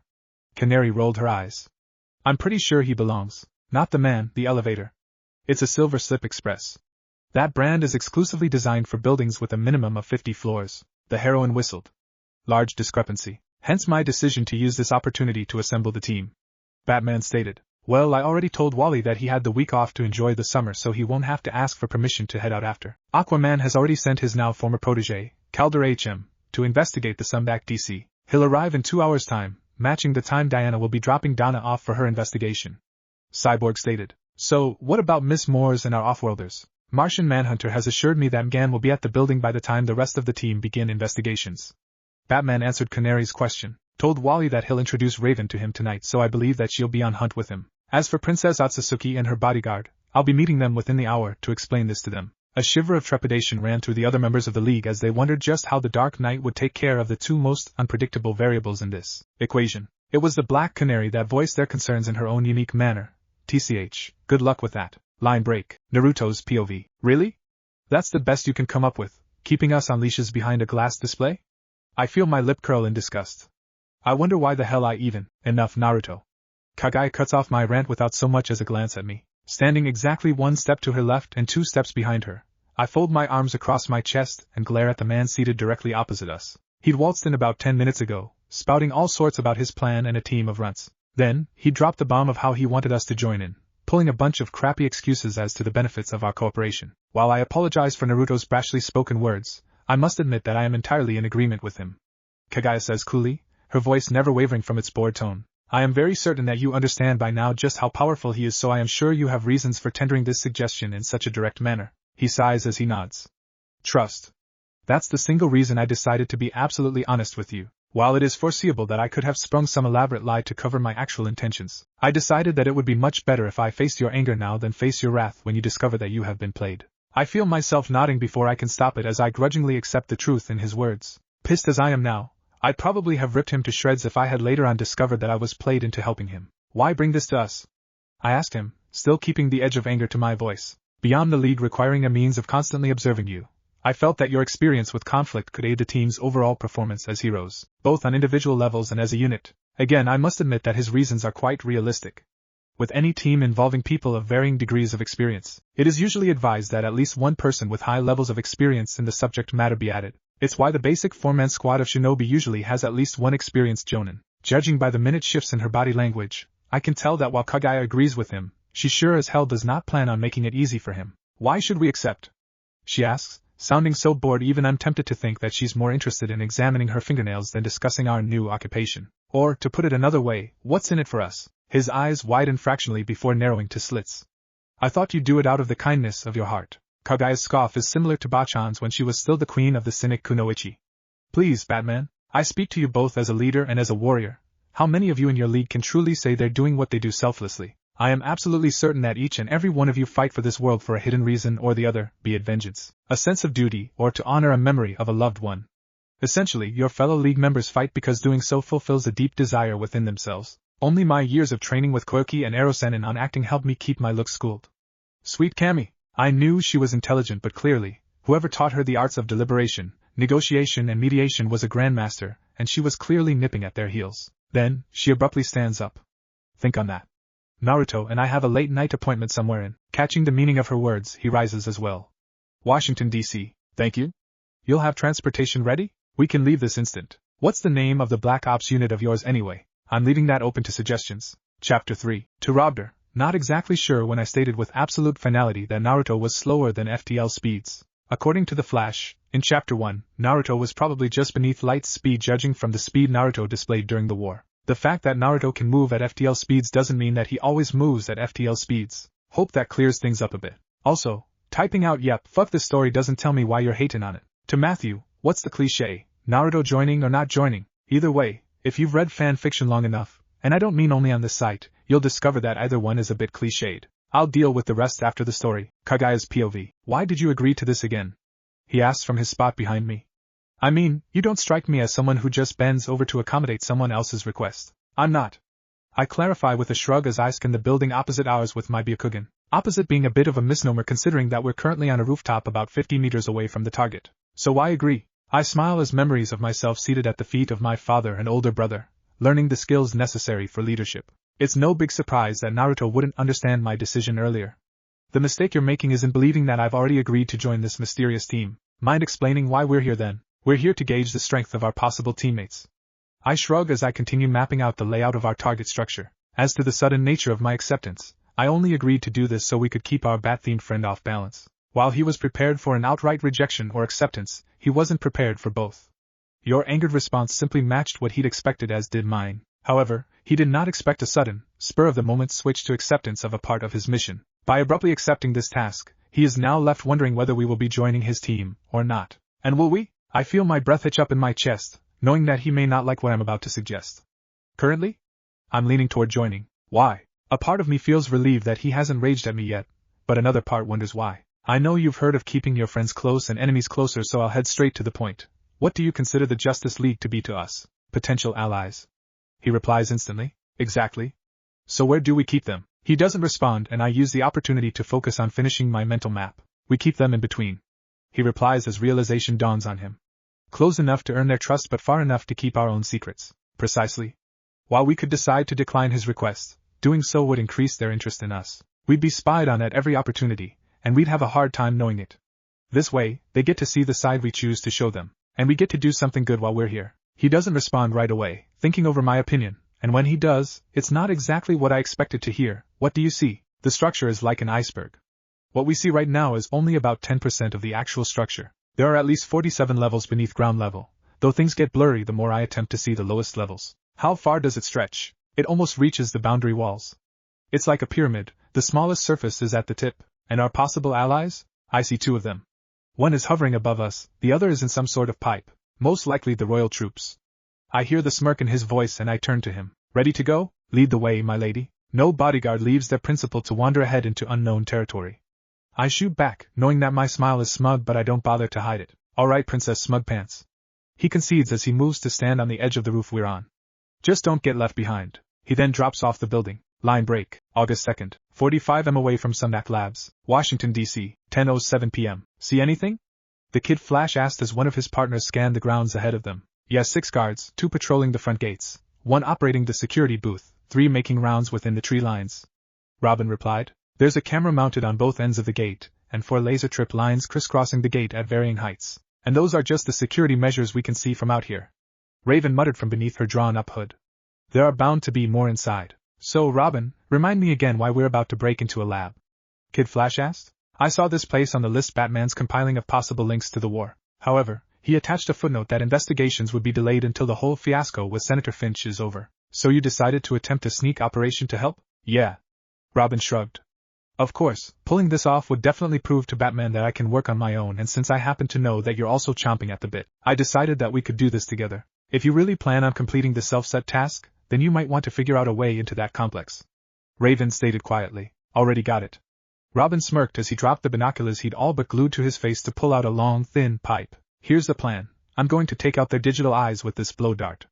Raven will use that moment to knock out the guards while I shut down their motion sensors. K.F. The moment I give the signal, blitz down there and take out the guards behind the trees. His partners nodded, all signs of playfulness erased from the yellow-suited speedster, as he pulled his goggles on. Remember guys, Robin exhaled slowly before sucking in a deep breath, we have to be careful so we don't leave a trail. There was a soft fut as the boy wonder exhaled sharply, sending a small ball flashing out, angled expertly to minimize the effects of the wind, to attach itself to the back of a camera, showing absolutely no sign of elation at his successful shot. The dark-haired boy swiftly activated his wrist-mounted hollow computer, and initiated a hack of the Sumnak Lab's closed-circuit security system. A few seconds later, he nodded to Raven. The irises of the cloaked girl glowed violet for an instant, immediately after which the 3 guards at the gates slumped. Kid Flash kept his eyes on the guards behind the trees, noting their positions and every little twitch they made. His mentor had warned him that even as fast as they were, remaining unobservant of their environment could easily spell their doom. K.F. Go! The word wasn't completely out of Robin's mouth when Kid Flash was already on the ground, having sprinted straight down the walls of the building they were on. He was already on the first guard before Robin could close his mouth, and he was done by the time Raven felt the movement of the displaced air he'd left in his wake. Deciding to take things slow, he dragged each man to a tree and propped them up. By the time he was done, his partners arrived. While Raven went to inspect each man, Robin scouted the slightly below 80 meters between their position and the front doors to the labs. I cast a spell on them. Raven stated as she stood between both boys.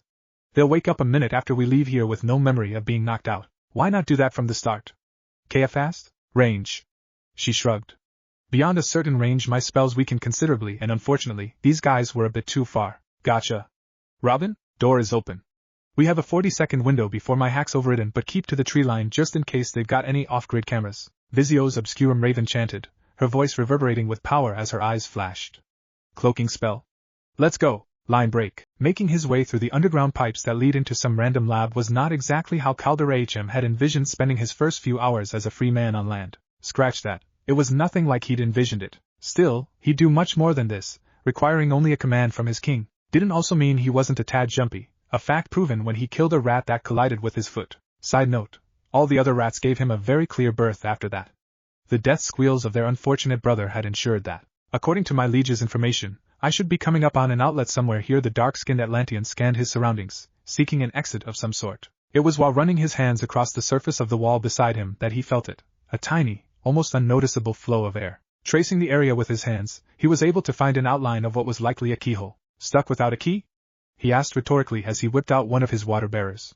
Flashback. Holly Short, one of the king's personal guard unit, and one of those who wasn't blinded by the lineage of the young protege, smiled as she stood in front of a door. Stuck without a key? She asked the boy by her side. Well, for doors that actually require a key, I developed a small trick to help us get through without tearing the door down. She unhooked her water bearer and fitted its head right over the keyhole. I say developed because a friend of mine was the one to create it. I just refined it a bit. She activated the bearer and a soft blue glow appeared around the edges pressed up against the door. By activating the bearer while it's in the keyhole, the water takes the shape of the inner workings of the keyhole. A small twist and flashback and voila! Calder finished as the door popped open with nary a squeak. Thank you, Holly. Moving swiftly, he slid past the door, ensuring that he pulled it shut behind himself. A quick but thorough glance around showed that there were no cameras around the hallway he was now in. That doesn't mean there aren't any security systems in place, he thought as he closed his eyes to focus deeply, drawing on another skill his friends had taught him. It was Garth and Tula this time. Both skilled sorcerers had developed a technique for him as a birthday gift. According to Tula, all Atlanteans had an affinity for water, only that the sorcerers could actively tap into that affinity at will. The Atlantean waterbearers were able to slightly enhance the ability to tap into that affinity, allowing the less strongly attuned warriors to utilize water like they did. What they'd done was to create a meditative state that allowed him to sense the water around him. It wasn't exactly a combat-worthy ability but for sensory uses, for lasers, he thought as he felt the slightly ionized water, different from the other moisture in the air. Upon marking their positions in his head, he opened his eyes and prepared himself to move. Line break. Unlike all the others, Donna Troy did not precisely have a skill set geared toward infiltrating anywhere. That did not, however, mean she was incapable of getting in. All that she required was a tad bit more planning. She'd done her infiltration earlier in the day, disguised as a young university undergrad who was interested in seeing the labs. Being one of the most foremost research centers in the country, she hadn't been alone. During that time, she'd carefully mapped out her every step, noting exactly how she'd get through the security later that night. Later, of course, being now. Pulling the security system operator out of his chair, she settled in and searched for anything of relevance. Her search was abruptly halted when she felt a blade drawn up against her neck. Don't move a muscle. The voice was cold, devoid of any emotion. While her body relaxed, she glanced at a dark screen a bit to her right so she could catch a glimpse of her assailant. His hair was raven black and the lower half of his face was hidden behind a black mask that peaked on the bridge of his nose. His eyes were cold ships of blue ice, and from the little she could see of him, his mask extended to his neck where it was continued by a turtleneck of some kind. May I ask what you want? Donna tried to sound neutral, but her innate Amazon nature, combined with her near-royalty training, made her sound pompous and arrogant, at least to her own ears. Enlightenment. Line break. Naruto's POV. The two guards ahead of us are dropped by Kagaya Shurgon, and we move over to them. Rinnegan active, I create 2 more clones and use the Nintendo to drag their souls out of their bodies, absorbing the information within and dispersing it to my clones who instantly transform to look like the dead men. They'll have to do until I can send in more durable clones. Path's clear. Kagaya states behind me and I spring ahead down the next hallway, Erosen and infamous invisibility jutsu cloaking Kagaya and I. Due to the fact that this technique utilizes wind to bend light beams away from the caster, I know that the cameras won't pick up on our physical images, so I blitz onward to the main security room. A few meters away, I hear a squeak of some kind followed by a light thump and I hold a hand up for Kagaya to stop moving. Security room. She is silent for a bit before answering. 2 people. One's on the ground, likely unconscious, the other is definitely conscious. Energy signature matches that of the princess. Alright, let's go meet her. I proceed down the hallway at a slower pace, taking my time to avoid making any undue sounds that can alert our target of our presence. Upon reaching the doorway, I dash forward, pulling out a kunai and enhancing it with wind chakra, and hold the weapon to her throat. Don't move a muscle. From what I can see, she's probably about Ino's height, with hair as dark as Haku's. Her clothing comprises of a pair of tight black pants and a sleeveless, skin-tight black blouse that, quite interestingly, seems to have stars within it, as well as 2 silver wristbands that stretch down to the middle of her forearms. May I ask what you want? Judging by her tiny grimace, I believe she realizes just how arrogant she sounds. I don't blame her though. My experiences with Koiki and a few other nobles makes me know that such a tone is more as a result of inbred training than actual arrogance. Enlightenment, I reply. It's true anyway. I'm here to be enlightened as to the skill sets and abilities of our possible allies. Line break. Every muscle in her body was tensed, coiled like a viper, waiting for an opportunity to strike. Unfortunately, her captor never gave her that chance, his blade never wavering from her throat as he studiously watched the scenes being played out on the multiple monitors. So, having precious little to do, she watched the proceedings, boring as they were. Nothing odd showed on any of the monitors, just guards making their rounds and an oddly shaped creature setting fire to something in the hallway. Wait, what? Her instant of confusion nearly cost her moment, as her captor's attention seemed to be drawn off to the side. He's saying something. She noted and she tried to listen in to his words. Is that Japanese? Upon further eavesdropping, she realized that it was Japanese, though of a dialect she wasn't fluent in, and that she was wasting time. Moving at speeds that very few on the planet would have been able to follow, she pushed his knife-holding hand away while lashing out with a swinging fist, spinning out of the chair as she moved. To her utter astonishment, her fist phased right through her enemy, a second before his image flickered out of existence. Her mind ground to a halt in shock as she realized exactly what had happened. An afterimage. Donna knew that her sister was fast enough to leave behind afterimages when she moved. From what she had said, the metahuman hero, Flash, and the alien she was enamored with, Superman, were likely fast enough to do so as well. But could it truly have been either? Donna had no idea and she wasn't about to waste time trying to figure it out. It was while setting up the security guard she had knocked out back in his seat that she saw the recording. A creature of some kind was almost mockingly playing a game of hide and seek with a group of 3 teens, leading them toward an elevator. Just as they were about to catch up with it, the creature slipped into the elevator. Her eyes switched over to the elevator camera and she noticed a strange disparity. The building schematics Diana had obtained for her showed that the Sumbak Labs building had 4 above-ground levels and 3 sublevels. So why did the elevator display show that the carriage was headed down to the 40th floor? This must be what Diana wanted me to investigate. She decided and, with renewed determination, she sprinted out of the room. Her destination, the elevator. Line break. Just so we're clear, I wasn't the only one that saw a humanoid creature with horns and pointy ears waltz into this elevator, right? You forgot the blue skin. Raven replied as she tried to figure out the absurdity she'd just witnessed. But then again, we just survived an alien invasion. Hell, I personally took out a few of them back in Bloodhaven. A blue-skinned, elfin-eared, horned creature shouldn't be so much of a shock. Maybe this is what the League planned on investigating. Robin murmured to himself, though both his partners heard him clearly. An appearance of an alien creature a few weeks after the world was subjected to a terrifying invasion. Coincidence? Possibly, but little coincidences merge to become a larger picture. So what do we do now? Kid Flash asked. We follow it. Robin stated decisively. The building schematics show that there are 3 sublevels below the complex.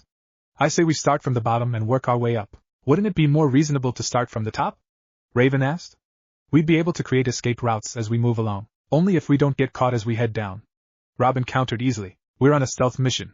Our primary objective is to gather information and get out as discreetly as possible in as little time as possible. My way, we stand a greater chance of finding out exactly what is going on here, and if the shit hits the fan, we simply race past them while they're wondering what the blaring alarms are for. Raven stared at Robin for a few more seconds as she tried to think of an argument before throwing up her hands in surrender. Fine. You still in their systems? The dark-haired boy nodded. We're wiped from their cameras. I slipped a bit when we were chasing that thing, but I've wiped their original recordings for today and switched them with doctored ones. Well then, all aboard the Silver Slip Express. Robin froze in his tracks and turned to his speedster friend. Did you just say the Silver Slip Express? Inwardly, Wally shivered at the look had turned onto him. Talk about intense. Yeah, why? The instant he asked, his mind provided the answer. Holy, that's way too many floors. Probably what set the League on to them. Robin said as his mind began churning information at impressive speeds for a teenager. Raven was confused and she wasn't afraid to say so. The Silver Slip Express, SSE for short, is a super-fast elevator that, due to certain design and functionality issues, cannot be fitted into a building with anything below 50 floors. Flash told me about it while he was working one of his cases. It didn't take a second for Raven to pick out the disparity. Factoring in even the sublevels, we're still looking for a whole 47 floors. We're definitely starting from the bottom here. Robin stated as he walked forward. Just like it had for the alien, the elevator doors parted silently for the young boy and his partners who were directly behind them. A tad unfortunately, for Donna at any length, she rounded the corner just in time to watch the doors slide shut. Shit. Line break. To say that Calder was shocked would have been a gross understatement. This must be what my king sensed. He thought to himself as he watched men in white lab coats performing all kinds of tests on a submerged Atlantean. The tank the Aquarian being was shook violently as the imprisoned man slammed punch after punch at the walls of his prison, his features obscured by the unending flow of bubbles created by the raging man. Subject 34B seems immune to the neurotoxin cocktail obtained from aquatic organisms, one of the scientists stated methodically, seemingly unperturbed by the fact that they were torturing a living sentient creature. This seems consistent with initial tests, and proves that the warrior class of the subject's species are immune to all forms of aquatic poisons. We will now sedate Subject 34B and return it to the pen and commence Phase 4 tests on the older test subjects. Calder clenched his jaw hard and tried to calm himself. It was difficult though, and it became utterly impossible to control when he saw the next subject. Holly, commencing tests on the Subject 3B, an Atlantean female of the warrior class, obtained 6 months ago. So she wasn't killed. Subject has proven to be extremely resistant to all forms of aquatic-based poisons. As such, 34B will now be subjected to terrestrial-based poisons. Calder's rage turned his vision red as he reached for his water bearers only for his body to freeze. Wait! A female voice commanded, loud enough to make him wince in discomfort. His eyes roved around the room, seeking the source of the voice even as he wondered why the scientists remained oblivious to it. Calm down. You can't help her if you just charge in recklessly. Calder did not want to listen to this disembodied voice, particularly when he didn't trust it, but he knew that there was an element of truth in its words. Rage, Aquaman had once said, was only useful when focused. So he forced himself to calm down before sending a thought message back to the voice. What now? Now, I'll put these guys to sleep. You can get your friend out after that. You'll have to be careful though. There are some really strange creatures riding on some people's shoulders, and they don't strike me as friendly. I'll keep that in mind. So, what do I call you? Crap. Calder could have sworn he felt the voice's owner slap her own forehead. I forgot. Not exactly used to Earth customs. I'm Megan. Megan Morse. She spoke with such innocence that Calder caught himself smiling just a bit. Calder. Line break. Kagaya's POV. Naruto, what's wrong? I ask as we stealthily make our way past the guards on this floor, the 30th, by my count, since we found the hidden stairwell. It's nothing. Be quiet. His curt response almost feels like a physical slap, but I ignore it and grab onto his shoulder, halting him. We go no further until you explain to me what's eating at you. He turns to glare at me, and within his cerulean eyes I see disgust, revulsion and hate, all distilled into tightly leashed rage, none of which is directed at me. 25th level. He replies shortly before wrenching himself free of my grasp. I watch him sprint ahead to scout the uncharted territory ahead of us, cloaked from nearly all forms of sight by the innovative jutsu his godfather created as understanding dawns on me. The 25th level was one where depraved acts were committed, acts no sane human should ever subject another being to. Torture and pains of all kinds were inflicted onto living, sentient beings, and the agonizing screams of the ones unfortunate to have been held there echoed throughout that much too extensive level continuously. When we made our way through that level, I had wondered how Naruto was able to simply ignore everything around him and keep moving forward. Now, I realized that he was simply burying whatever emotions seeing such had triggered, lashing them back with pure willpower. The path's clear to the next level. His voice is channeled to me via the ingenious seal tags he attached to my ear. I'm waiting. Hearing how terse he sounds, I can only wonder what he will do to whoever runs this place. Line break. Got anything? Raven asked as she glanced around the elevator, her left hand subconsciously going up to rub at her right elbow. Not yet, sorry. Robin replied as his fingers tapped on the hollow keyboard projected from his gloved arm. An ultra-thin microfilament cable linked the glove to a tiny access hole on the elevator's control panel. Of all 52 sublevels, this one has the most powerful locks. I can break the encryption, but I'll need a bit more time. Hopefully the damn door doesn't open to a squadron of aliens with their guns pointed at us. Kid Flash huffed from where he stood, leaning against the wall with his arms crossed. He seemed more cross at the lack of action than anything else. Raven closed her eyes and accessed the well of energy within her as Arella had taught her. Let me see if I can find anything outside. Slowly, taking her time to remain alert to her physical surroundings, she allowed her energy to merge with that of the world around her, greatly expanding her sensory sphere. She'd been unable to utilize this technique when she was outside the building because of her own limited skill with it. The first things she noticed amongst the abundance of life forces within the complex were the significantly larger life forces within the sublevels. 5 to be exact. There were 2 on this level, one of which seemed more active than the other. 2 more were a level above them, the largest by far amongst the 5 and the third largest moving together like they were a unit. The last was making its way down a chute almost parallel to that of the elevator but on the opposite end of the building, which led to the second thing she noticed. As she gasped softly, the discovery being staggering enough to nearly break her concentration. What is it? With her awareness of her physical surroundings, she felt, rather than actually seeing, Kid Flash push off the wall to stand a little bit closer to the door. This place is huge. She barely managed to keep a tenuous connection to her expanded senses as she battled with the scale of the building. 52 sublevels spreading out to cover an almost kilometer-wide expanse at its widest point. Raven? Robin called out. I'm in their system. We need to know if there are any of those creatures waiting for us. Right. On it. She focused on the space outside the elevator. Nothing. All right. Give me a second. Suddenly, she felt an intrusion on her sensory sphere. Instinctively, she attempted to push back on the intrusive feeling only to sense it latch on to her energy. The only reason she didn't instantly try to cut it off was that she sensed no malicious intent. In all honesty, it seemed to want to help. That didn't mean she trusted it, though, particularly when a trace of its path led back to the largest life force in the complex. A further trace, one she was certain the owner of the life force allowed, showed that a similar connection linked the owner with the 4th largest life force in the building. Raven, let's go. Robin's voice pulled her back into her body and she nodded to him, prompting him to open the door and let them out. She kept an eye on the foreign energy linked to hers, prepared to sever it if she caught so much as a wisp of negativity from it. Chapter 4. Sumdac Labs, Washington, D.C. Well, that's the last one of them. Megan said to Calder as the lead scientist in the room slumped. Get going. On it. His movements were swift yet sure, sprinting past the unconscious bodies sprawled on the floor toward the transparent tank in the center of the room. Pulling his right arm back, he uncorked a killer right straight that tore right through the reinforced fiberglass like it was wet toilet paper. The moment he pulled his arm back, the water gushed out, flooding the room. He didn't care. Pulling out a water bearer, he stuck his arm back into the hole, ignoring the scratchy feeling of the jagged fiberglass on his skin as he connected to the water in the tank. For a few seconds, nothing happened, the room quiet but for the sloshing sounds of the water. Crack! Crack! Crackle! Boom! The tank exploded, the water draining out of it in that singular burst, glass and water flying out at near bullet speeds. Calder staggered back, his water bearer dropping into the water swirling around his knees as he tried to reel in his frenzied thought processes. Being of the warrior class, he had a limit to how much water he could command. Going above that limit practically splintered his thoughts, causing one hell of a headache. Relax. Megan's voice drifted through the chaos, as he felt his mind begin to knit itself back in order.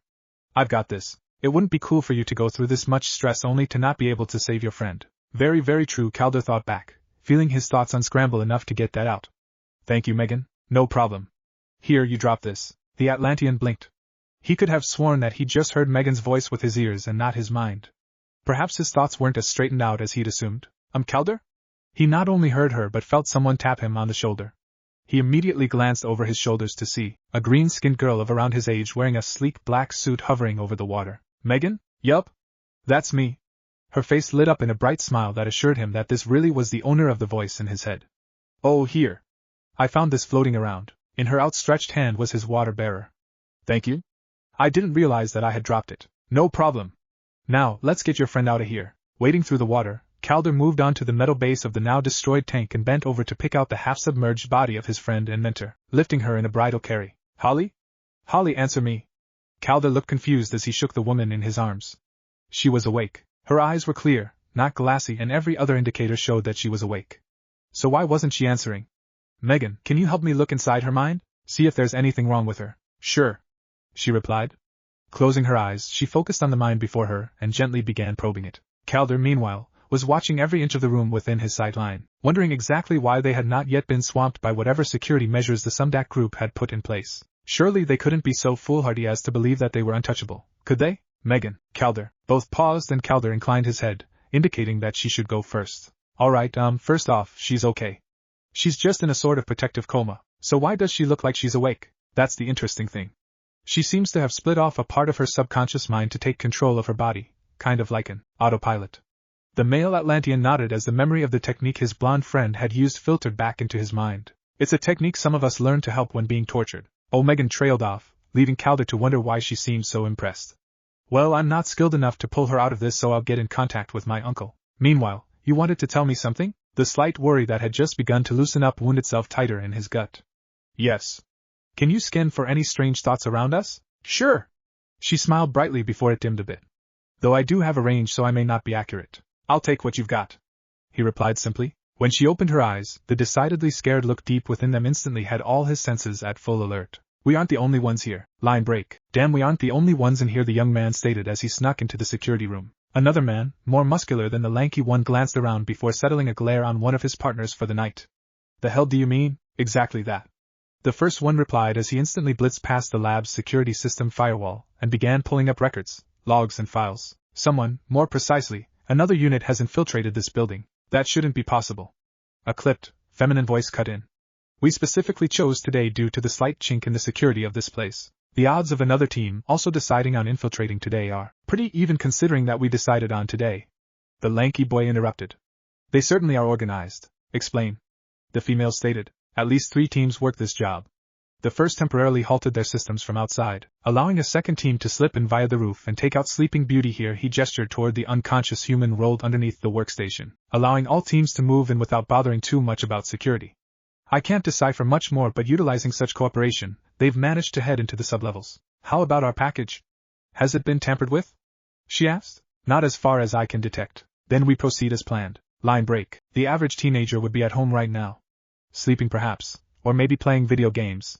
The really exceptional ones would be out on the town. No, not me. I just had to be linked to the Speed Force. God, I love my life. Raven noticed the wide grin on the speedster's face as they stuck close to Robin, making their way past various, yet ominous and definitely alien pods, and jabbed his ribs with an elbow. Watch it. Your grin could attract unnecessary attention. Sorry. He whispered back as he tried to rein in his wayward emotions. But damn it. How many teenagers got to have this much fun? Quiet, you two. Robin chided from up front. We could easily get caught by your yapping, and you 3 don't belong here. And then, they were caught. Gotta love the universe's sense of irony. A quick glance up had narrowing his eyes. This guy, he looks like a younger Superman. Well done, KR. The sound of another voice, accompanied by footsteps, had all 3 teenagers on their feet and ready to move. The newcomer, well, newcomers really, were odd. They all had striking resemblances to the first alien creature they'd seen. However, these were much more muscular as well as seemingly being more armored. They also had weird creatures on their shoulders that, apparently, possessed the power of speech. Take them to the holding cells. The one in the lead, and probably the leader, ordered. Ask Master if they are to be cloned. Robin's first impulse was to get back and plan a way out of this mess. Raven's was to blast her foes with some pretty powerful energy spells she knew. Kid Flash really wanted to speed blitz all of the aliens, well, except the boy. He looked kinda lost. These choices were taken from them as they suddenly collapsed, warding off unconsciousness by sheer willpower. Wally fell first. Training with the Dark Knight gave stronger mental fortitude, but he could only last so long. Raven, just before she submitted, felt the strange energy latching onto hers release a slight pop. Line break. Kagaya's POV. Ahead of me, he freezes, every muscles, sinew and tendon pulled taut as something comes to his attention. A moment later, he slips into a shadowy alcove and I do the same. We're pressed back to front, mine being the back pressed into his front. It's a warm, comfortable place, one I wouldn't mind staying in. A slight shake of my head dispels that thought. The one I told you of, the girl with the other two boys? She's in trouble, and his warm breath tickling my ear brings it right back. I'll find them. Damn it. Not now, moron. Focus. I do, and I activate my Byakugan, a shade of the power I once had and one I only recently began to truly accept. Color leaks out of the world around me, leaving everything in dichromatic black and white as my sensory sphere expands, going to a complete 360-degree view. One of the perks Naruto and Kurama left me with, the complete Byakugan, as opposed to the incomplete variant the Hyuga clan he told me of were bestowed with. The very first thing I notice is his face. Even in black and white he looks back to what I was supposed to be doing. I see everything on this level and beyond, though I focus my attention on the level we are on right now. Walls are shunted apart with ease, allowing me to narrow down my search to living beings, their internal energies glowing brightly in my perception. Wrong shape, way too inert for people that were just captured him. Looks like the princess is heading over that way and bingo. I turn to Naruto, an action that, in this tight alcove has me pressing up a bit more into him. Focus. Damn it. Found them. 3 guys instead of 2, though 2 are knocked out, same with the girl, and an escort of those brutish creatures we've spotted all around. I know the direction. Cammy. Only years of training with my mother and aunts helped me stifle that shiver running up my spine. We'll head toward them now. The princess, she's heading almost opposite us. She's going to find something where she's headed. Follow her. He replies softly. I'll go get the others and we can meet up later. Got it. We'll talk via the tags. He nods, flashing a brief smile at me before heading toward them. Cammy, why wasn't I a regular girl way back then? I mean, I know various things on politics, regal bearing and everything to do with being a princess, but maybe that way, I'd at least have a clue what to do when struck by infatuation. Line break. It has been stated before that Donna Troy didn't exactly have abilities geared toward infiltration. That said, her abilities didn't exactly oppose infiltration either. Yes, superhuman strength, durability and endurance weren't staples of the spy business, but then most spies would die to have superhuman speed, agility, senses and flight, particularly the last two, which Donna utilized to great length as she moved. You can't trip a pressure pad while hovering, and very few can sneak up on a person who can hear a butterfly's wings cutting through the air. Now on the final sublevel, Donna slipped past a pair of human guards, heading toward wherever the extensive structure ended. Just as she was to round a corner, the sound of footsteps and voices entered her enhanced range, coming from the direction she was about to walk towards. It sounded like 2 men were discussing something. Is almost there. Soon, we'll have a counterpart to Project KR. Be sure to give my thanks to her. She chose an excellent specimen. Too bad she was rescued. The first man laughed heartily. Of course she chose well. She knows the Amazons like no other, even if she isn't one. But rest assured that your thanks will reach her, Des. She's always happy to hear of her customers' satisfaction. Donna frowned as she thought over the man's words. 2 things stood out to her. A non-Amazon that knew all about them? She'd never heard of such. It couldn't have been a traitor either, considering the fact that they hadn't had any of those in ages. Certainly not during Queen Hippolyta's reign. So who? Second, these men not only knew who her captors were, they were actively using whatever they'd obtained from torturing her to create something. Making up her mind to tell Diana after finding out whatever they were creating, she flew straight up and all but plastered herself onto the ceiling just as the men rounded the corner. Sparing a moment to take note of their appearances, she then turned the corner herself, remaining keenly aware of the men until they were out of her range before dropping to hover just above the floor. People within an enclosed environment, be it a house or a secret underground lab, tended to rarely ever look up. Diana's words that once again proved themselves true. With the men gone, Donna took her time to observe her surroundings, all her senses pricked. The result matched what she could see visually. She was in a hallway, no hidden chambers or trapdoors anywhere, with a door at the opposite end. Judging by the context of their conversation, my guess is that whatever findings they got from me, the results lie behind this door. With that, she proceeded toward the door. Locked, she cursed mentally as she tried to burn a hole through the offending piece. This was one of those situations where her skill set didn't match her up to infiltration. 2 options lay before her: turn around and leave, lightly tap on the door, and hope alarms didn't blare out. Guess which choice she made? For something hidden this far down, I really would have expected more from the security systems. She thought as she hovered into the spacious room. It was pretty bare, honestly. But for a few medical machines, it was basically your average Spartan room with a pod in its center. Donna took a moment to see if she could make heads or tails of the data being recorded by the machines, but she soon gave up on that and headed to the pod. It was a cylindrical object, horizontally oriented with about 3/4 of it fabricated from some kind of metal that was both cool and oily when she touched it. The top quarter was made of a transparent material, and she glanced in. Then she stopped, did a double take and looked back in. No way, and then the alarms blared. Line break. Fuck. The lanky boy in the green bodysuit swore as the alarms wailed. A quick glance at his handheld computer had him following the first curse with a string of others. Gizmo, what the hell is wrong? The girl on the team yelled from her spot underneath the control console that held their package. Her job was to attach an ultra-thin microchip onto the primary relay cable so that the techie of their team could shut down the motion sensors around the package, allowing them to grab it without setting off any security measures, a job she couldn't very well perform if said techie was disrupting her concentration. Geez, Jinx, you mean beside the wailing alarms? The now-named Jinx was sorely tempted to zap her overly sarcastic teammate with a lightning bolt, but she refrained. That would simply distract her further. Yes, Giz, I meant beside the wailing alarms. We've been made. Someone rebooted the whole system and flushed us out. The delayed alarms all just fired up. She blinked a bead of sweat out of her eye as she gently nudged a few more cables out of the way to reveal her target. Why aren't we swamped with their security personnel yet? I piggybacked our Trojans off that of the other team. It'd take careful analysis to prove that another person hacked their systems at all. Is it in? All the way. She slid out from beneath the console. Go, already moving. His fingers blurred over his mini-computer as he addressed their third teammate. Mammoth, grab it. The muscular giant grinned brutishly, finally, before smashing the reinforced fiberglass and reaching in for the smallish box within. Giz, the lanky techie collected the proffered object and slipped it into his backpack, switching it for a larger box that, upon activation, expanded to form a hoverboard. Thanks. We need to move though. Those security personnel you asked about? They're on the move. Line break. Listen, Superba, I know it might seem hard to believe, but there is a whole world out there. Raven smiled at the young man. A world you might never get to see if you're kept. She was interrupted by the blare of alarms and Robin's furious voice cursing out from his pod. My hack's been flushed. I'm guessing that they ran a system reboot. He explained before turning to their jailer. I know this might seem rushed, but you have to make up your mind. Help us get out, and we help you experience the world, or don't, and remain here until they decide to let you out. The teenager was clearly torn as to what decision to make. However, just as he opened his mouth to speak, he was blasted back by something. Kid Flash, due to his connection to the Speed Force, was the only one to really see what just happened, and even then, it seemed blurry. One instant, the clone seemed ready to say something. The next, a dark-haired man appeared right in front of him and lashed out with a kick that blew him back. Then, he headed over to Raven's pod. Hey! If you lay a finger on her, if you absolutely must, threaten only those who are threats. The newcomer nonchalantly reached into her unsealed pod and seemingly swiped at the bonds holding her hands up. They fell away instantly, and he repeated the process for those as her feet before helping her out of the pod. You okay? Yeah, thanks. Raven seemed just as confused as Robin was, so clearly either of them knew him. So who was this guy? Who are you? He just smirked as he helped Robin out before heading over to Kid Flash. Maelstrom. And you? I'm Raven, the guy you're currently helping is Kid Flash, and Robin. Said boy identified himself. What are you doing here? Like you, myself and my friend are investigating this place.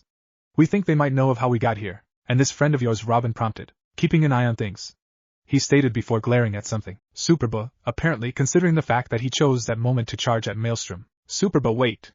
Raven cried, throwing herself into the path of his headstrong charge. The clone hesitated before stopping himself completely. There's been a small misunderstanding. This she gestured at Maelstrom, who seemed way too relaxed for someone that was about to be hit by a Superman clone. Is Maelstrom. He just rescued us and only hit you due to misinformation. She then turned to the newcomer. This is Superboy, a clone of Superba that wants to experience the world, and we're helping. The last part was worded like it was a done deal. Alright, fine. Maelstrom threw his hands up in mock surrender before turning to Superba. Hey. Apologies for hitting first. The clone glared at him for a few seconds before huffing out a no problem. Abruptly, the masked man's demeanor changed, shifting from playful to military-like seriousness. We need to move now. The creatures, Genomorphs. Superboy supplied, to which he nodded curtly. The Genomorphs are moving to block all exits. We have a slight window of opportunity, but we have to move now. Robin and Raven were immediate in their decisions, with Kid Flash and Superba agreeing moments later. Follow me. Maelstrom ordered and turned to sprint out of the DNA harvesting chamber. Robin, see if you can get back into their systems. Use their own tech against them. Sow confusion where you can. Superboy, stick with Raven and bring up our rear guard. K.F, up front with me. Take out any of those Genomorphs you see. Their response was almost instant, with military-like precision, eliciting an almost imperceptible nod from the raven-haired impromptu leader. Line break. For Donna, the blaring alarms didn't even exist. In fact, very little existed to her at that moment, and she was staring right at them. The pod she noticed when she first stepped into this room and its content. She was staring at herself. Not a reflection or a mere image, but a totally different being altogether that could know that would have passed as her. The only reason she even knew this was a real being was that they were dressed differently. While she was garbed in her skin-tight black pants with her Starfield sleeveless shirt completed by her silver belt and wristbands, the her in the pod was garbed in a one-piece bodysuit of the purest white, and nothing else. A clone? Donna thought, her mind utterly confused by what she was seeing. They was kidnapped, tortured just to be cloned? Why? It all boiled down to that singular question, why? The shock began to drain out of her mind and she took hold of her returning mental faculties to try to at least figure something out. It was with the return of said mental faculties that she picked up on the presence of another person within the room. Apparently, the person picked up on this as they pushed off the door jamb to walk into her line of sight. It was a tall young woman, probably a year or two older than herself, of slender build. She wore black pants that were looser than the Amazon's, with a plain black long-sleeved turtleneck. The lower half of her face was covered by a dark mask, leaving only her violet eyes uncovered, and her black hair was braided into a single plait that fell all the way down to her calves. These were all noted peripherally, though. The very first thing Donna consciously noted was the way the woman carried herself. Hers wasn't the grace of a dancer nor that of a warrior. It was the innate grace only royalty could breed, one that only a child raised amidst royalty, and brought up in the ways of the royals themselves could have. Diana had a bit of that grace, as did she, being of Themyscir's royalty, but theirs leaned more toward that warrior's grace. They were Amazons, after all. This woman, though she was royalty, pure and simple. The entirety of this observation took about as much time as it did for the woman to step into Donna's line of sight and open her mouth to speak. Pardon my interruption, but we have to leave. A single black eyebrow arched almost of its own accord. Pardon me as well for asking, but is there any reason why I should leave? And more precisely, leave with you? Her lips quirked just a bit as she replied. Besides the alarms signifying that our presences have been detected. I guess it is true then. No one can beat royalty at sarcasm. Donna noted dryly. The alarms signify that we should get out, true, but it has no import on whether I choose to leave with you or not. Admittedly. She concedes. However, I have a friend who is currently attempting to assist a group out of here. If we join up with him and the final group that's a few floors up, our chances of survival increase. The Amazonian kept her breathing even as she contemplated her choices. Leave with this unknown woman or attempt to find her own way out?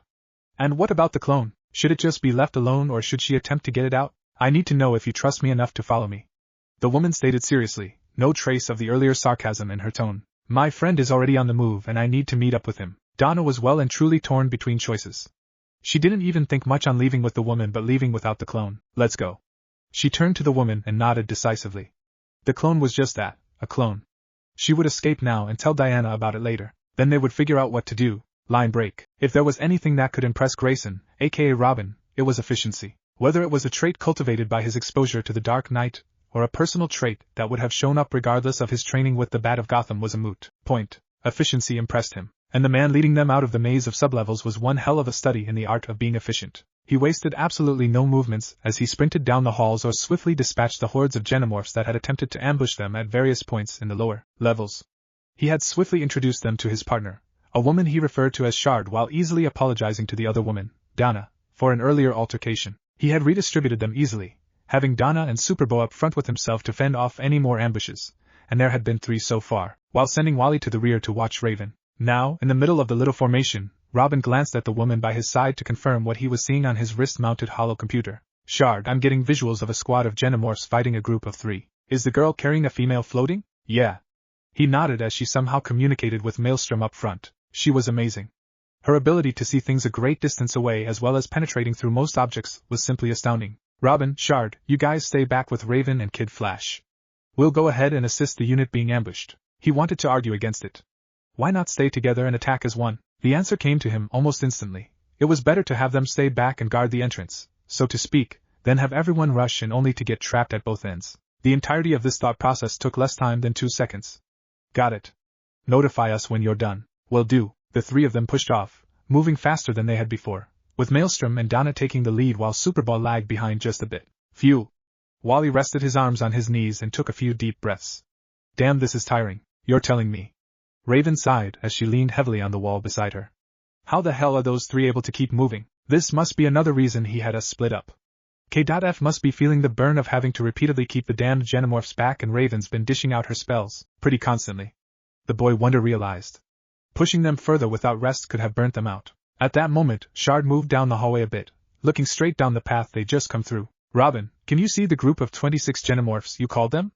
About to round that corner? He frowned and punched in a series of commands to his computer as Raven and Kid Flash shifted into alert stances.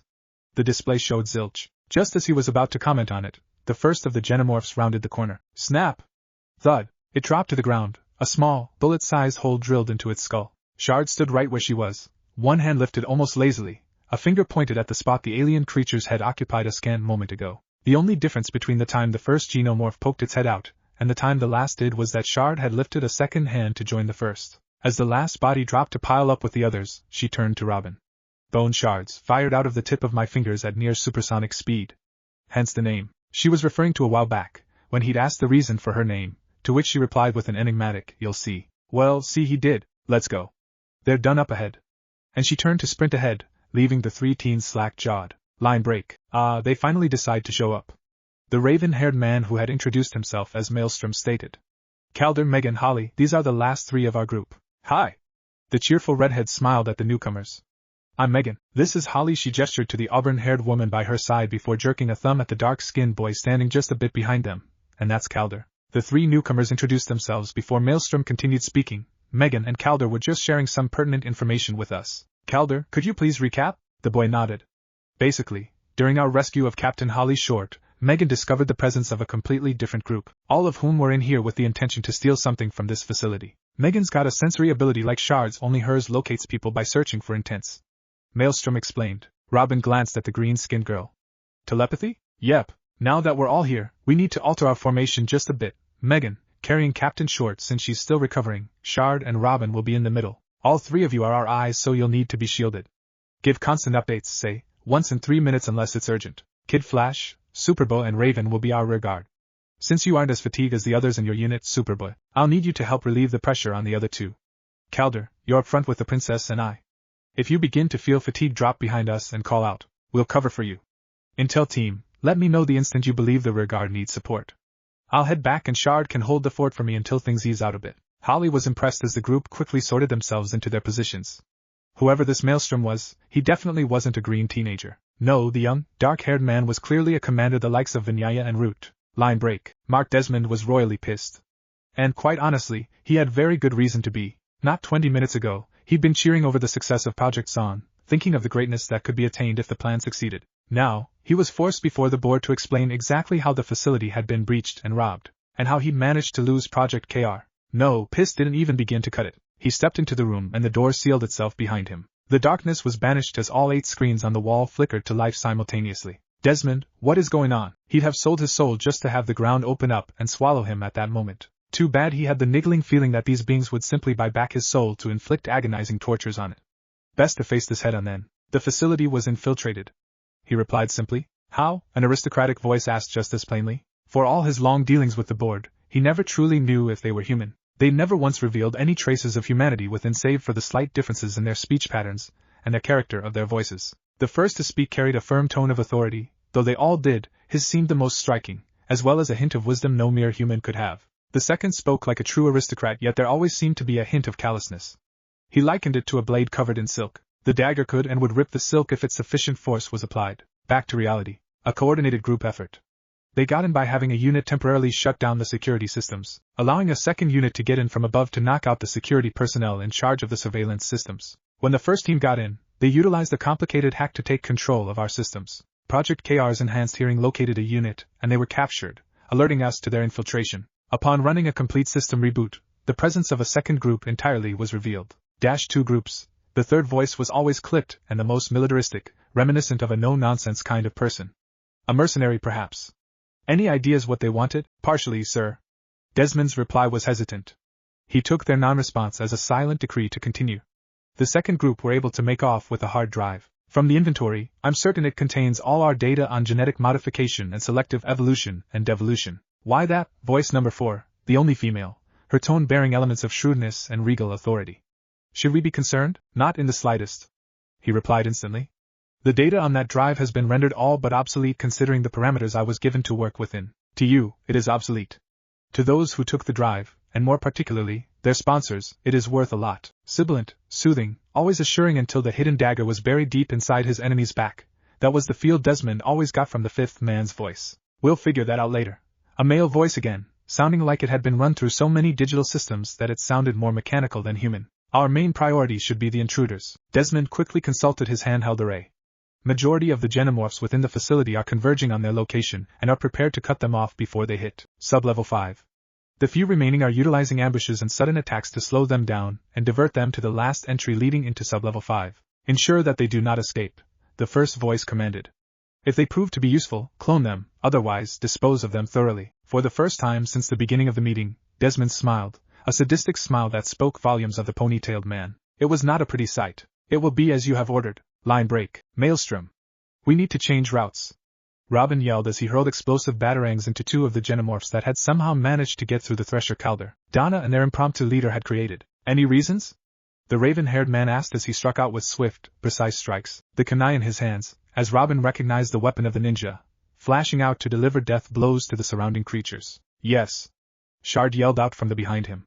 Due to the continuous flow of battle, she had been unable to risk using her abilities for fear of accidentally hitting the members of this temporary alliance, and so was standing with Captain Short. She'd kept her eyes peeled, though, and so was currently the team's major source of intel. They're herding us toward the large storage space 2 levels up. They've got an army waiting for us there.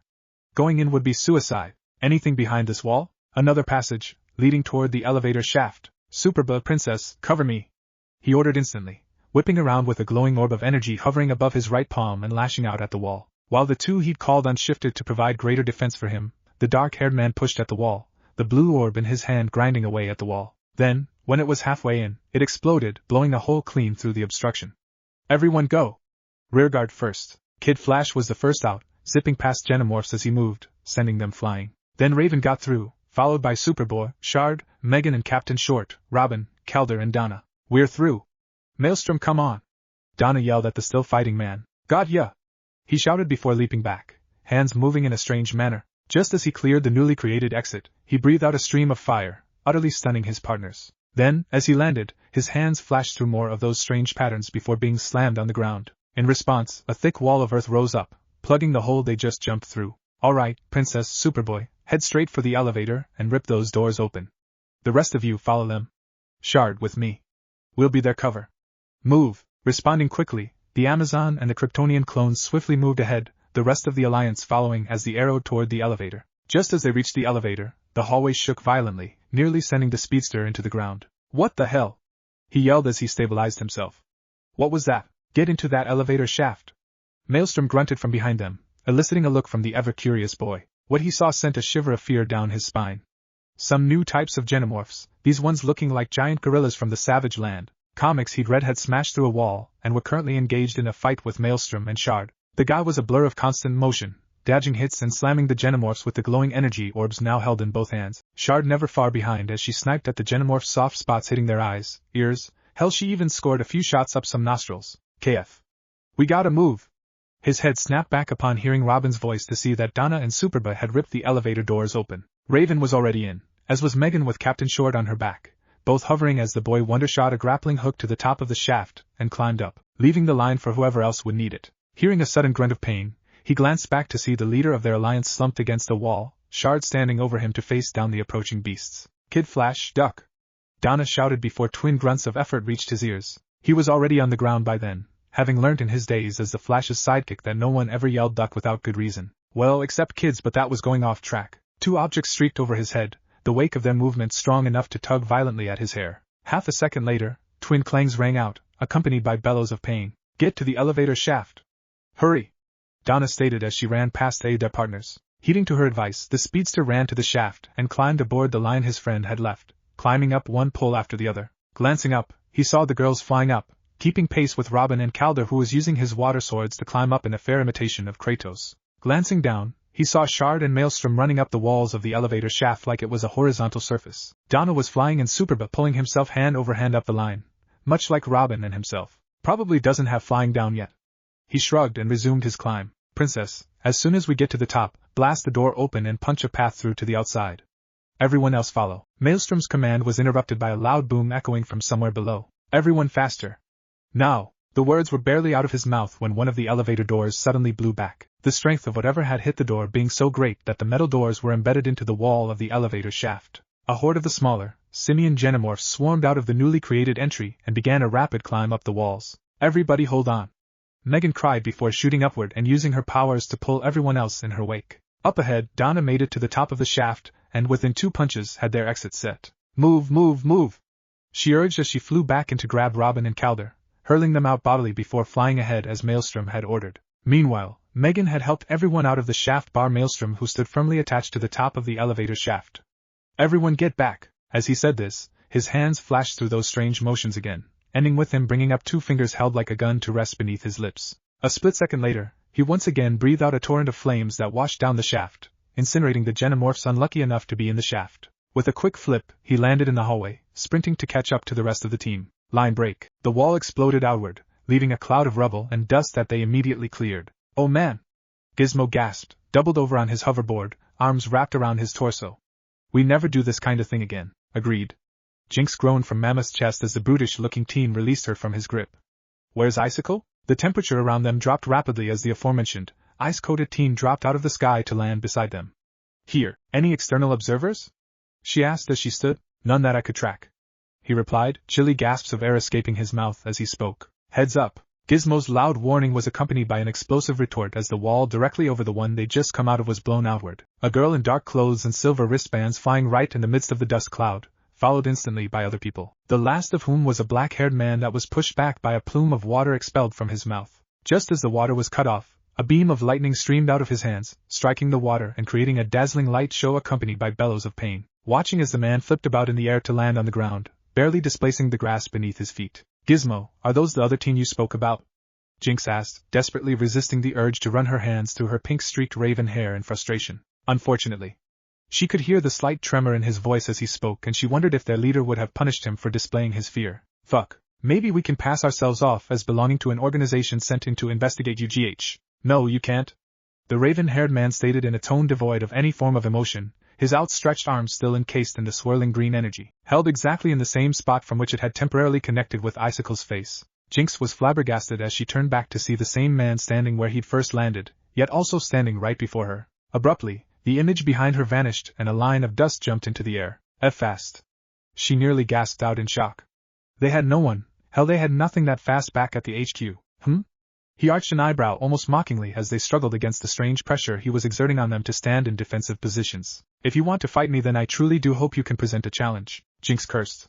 They'd never dealt with a speedster before, and this guy seemed like he could manipulate the elements at least as well as she could. Add on to that the fact that Icicle was seemingly out of the fight, and she simply couldn't see a way out of this. Then, a pseudo-army of xenomorphs rushed out of the holes the 2 teams had created. Line break. To have said, at this point, that Mark Desmond was pissed would have been akin to saying that the sun was hot. It wasn't a lie, just that it didn't quantify just how hot. After all, to the average 4-year-old, a candle was hot. Having suffered not 1 but 2 simultaneous infiltrations with both infiltrators making off with things that were his while doing as much damage to the facility and destroying his xenomorphs was bad.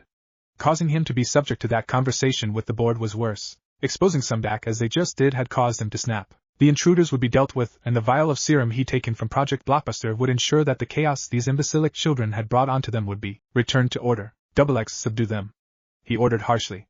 There would be no cliched villain chat, nor would he gloat. Not after all they'd done. The pale blue alien by his side nodded once before activating its telepathic connection to all the genomes within the facility, dredging up all the available mental energy and bringing it to bear on their foes. A cruel smirk crossed Desmond's lips as he watched them all cry out and sink to their knees, some passing out instantly, others trying to fight off the telepathic assault. They would fail, though. XX was created using Martian DNA, granting him extremely powerful telepathy. Their struggles were pointless. Line break. Megan was scared. Megan. It wasn't that she'd never been subjected to mental pressures before. As a matter of fact, her uncle started off her training using such methods. No, she was scared because this was several orders of magnitude more pressing than anything her uncle had ever done. Megan. And the voices Maelstrom had asked her to keep light connections to each of the team's members' minds. Not enough to read their minds, but more as a key to facilitate a faster switch should they require a purely telepathic communication link. Unfortunately, when the xenomorphs began their assault, the doors to each person's mind opened some more, and she was washed in their agony. Megan. Abruptly, the pain reduced to a dull throb at the back of her mind and the voices dropped lower and lower until they became an indistinct hubbub somewhere. The red-haired Martian carefully cracked an eyelid open, afraid of bringing down the brunt of that horrific pressure on her mind again. Hey, Megan. Upon hearing her name, she fully opened her eyes to take in the featureless expanse of white she was stuck in. There was absolutely no feature of any form, not even the line of a distant horizon. Hell, if she couldn't feel the solid surface beneath her feet, she'd have sworn that she was floating. Megan, the voice called again, sounding incredibly strained now, and she twisted and turned to find the source. Listen, I know you can't see me but it's Maelstrom. What? She was baffled. Yeah, she could now identify the voice as his, but where was he? You're in a mental shelter I created. I'm using myself to take shield the others. I need you to release an omnidirectional pulse of mental energy, as powerful as you can make it. Won't that hurt you? The Martian teenager was terrified. He already sounded beat up, but what he was suggesting could kill him. Don't worry, be fine, just do it on NGH. The featureless expanse seemed to ripple as he exclaimed, and Megan, guessing what he wanted her to do, began harnessing as much of her mental energy as she could. I'll be ready on your mark, she stated through gritted teeth as she began to feel the strain of holding back so much of her built-up energy, while building up even more. Thanks. Line break. Desmond's mood had taken a sharp upward turn. Since the telepathic assault had begun, only 2 of the moronic children seemed to be conscious. A girl with pink streaks in her raven hair that spasmed violently, her prone body kicking about as she tried to fight off wave after wave of mental assault. The other a raven-haired young man that had just dropped onto both knees and had a hand to his head, gripping it tightly. Mark's genetically enhanced sight allowed him to see the dark streaks that ran down from his nostrils and out of his nose. Blood. They were quite interesting, the last 2, and already he had plans to see exactly what made them tick just in case it could be added to the blockbuster serum. But this was getting boring. Do we have to utilize such means? Guardian asked as he nervously watched the teens get mind-raped. Of course it is. We don't need them remembering anything. Desmond snapped irritably. Guardian's moral side was coming out again, and without any genomes to put him back under subjection, this could lead to an unnecessary headache. XX, enough playing around.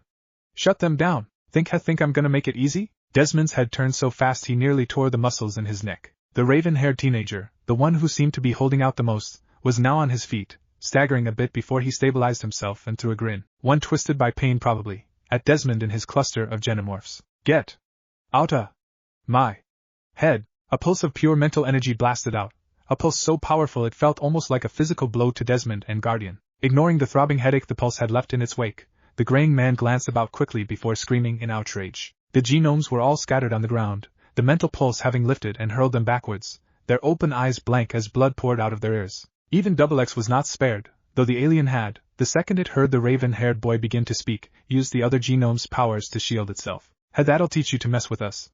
The raven-haired boy panted, a cocky smirk on his face as the rest of them slowly came to. No! You will not leave here alive! Your chaos will be purified even if I have to start Project KR from scratch. Desmond snarled as he pulled out a syringe filled with a slightly glowing, pale blue liquid. I will bring order back to this facility. I will not fail the board. With this final declaration, he lifted the syringe up, its hypodermic needle glinting in the moonlight, and twisted around to plunge it into Guardian's chest. Line break. Everyone okay? Jinx asked as she slowly pushed herself to her knees, feeling nauseated by the simple act. Giz? Mammoth? Icicle? Off to her left, she heard retches and moans and she turned her head, slowly, to see her team techie in a similar position to herself, only difference being the dry heaves racking his body. I'm okay. Mammoth replied as he stood and then turned to help her up. Gizmo's not so lucky. Icicle's still out. The girl sighed in relief as her abilities fully reactivated the instant her feet touched the earth, and the nauseating feeling reduced. Grab them. We can't afford to fight without them. Hell, even with them our chances aren't looking too good. At that moment, an agonized scream ripped through the air, prompting them to look back at the xenomorph horde. The creatures had all shifted to form a semicircle, showing a man stepping away from a bulging mass of flesh on the ground. A second scream tore out of the distorted mass of flesh before it settled down to form a cocoon of sorts. Then, a grotesquely misshapen arm punched out of the chrysalis and tore it apart, revealing a blue thing whose only true element it shared with humanity was that it was bipedal. Its skin was blue with red lines akin to cracks, and its musculature looked more suited to a humanoid rhino. As if that wasn't bad enough, she noticed that the other group of teenagers had split up, half facing the xenomorphs, the other half facing her group. Don't think we'll make it out without a fight.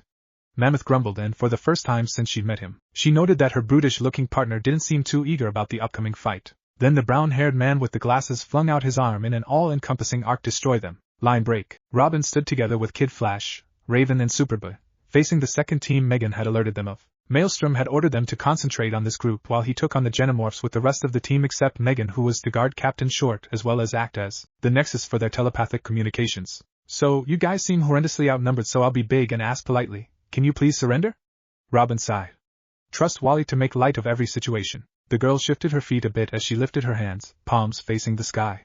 Beside her, the giant teen stood in a defensive position. Sorry, but I'll have to decline on behalf of my team. Out of nowhere, a bolt of lightning crashed down on them, illuminating their surroundings and carrying on for about 10 seconds before disappearing as suddenly as it had shown up. Guess we'll have to do this the hard way then, Robin stated, safely ensconced in the magical shield Raven had thrown up. On an unseen signal, Raven dropped the barrier and took to the skies as Superba, and Wally charged ahead to take on Mammoth while he flung batarangs toward the girl. The fight was on. Line break. Donna was only half focused on her fight with the Genomorphs. Of course, half of her focus as a trained Amazonian warrior was way too much focus considering the creatures she was engaged with were nowhere near trained. Powerful? Yes. Trained? Not remotely. They only ever attempted to punch her out of the air, a repetitive, unimaginative tactic that involved the large ape-like Genomorphs swinging at her with overextended punches that allowed her to get up close, hammer at their pug-ugly faces repeatedly before backing out again. The other half of her focus was directed at watching Maelstrom's fight against the Blue Brute. It was nothing short of spectacular. He was a continuously moving whirlwind of pain, diving in close to his opponent to deliver powerful attacks to its gut before reappearing behind it to slash at it swiftly, carving up its back with what seemed to be a wind blade. The only reason the thing was still fighting was its inhuman durability, and its seeming ability to not feel pain. She whirled about to see Calder flying toward her, his arms still crossed over his face. With a small grunt of effort she caught him and flew down to set him on his feet. Thank you, no problem. She shrugged, then whipped about to deliver a swift spin kick to the head of a smaller Genomorph that had attempted to sneak up on her. You okay? I'll be fine, he replied. I got blindsided by a big one. Kinda guessed that already, Donna commented. Well, back to work. Line break. Naruto's POV. For a rat-faced bastard, the head of this facility is quite the shrewd character.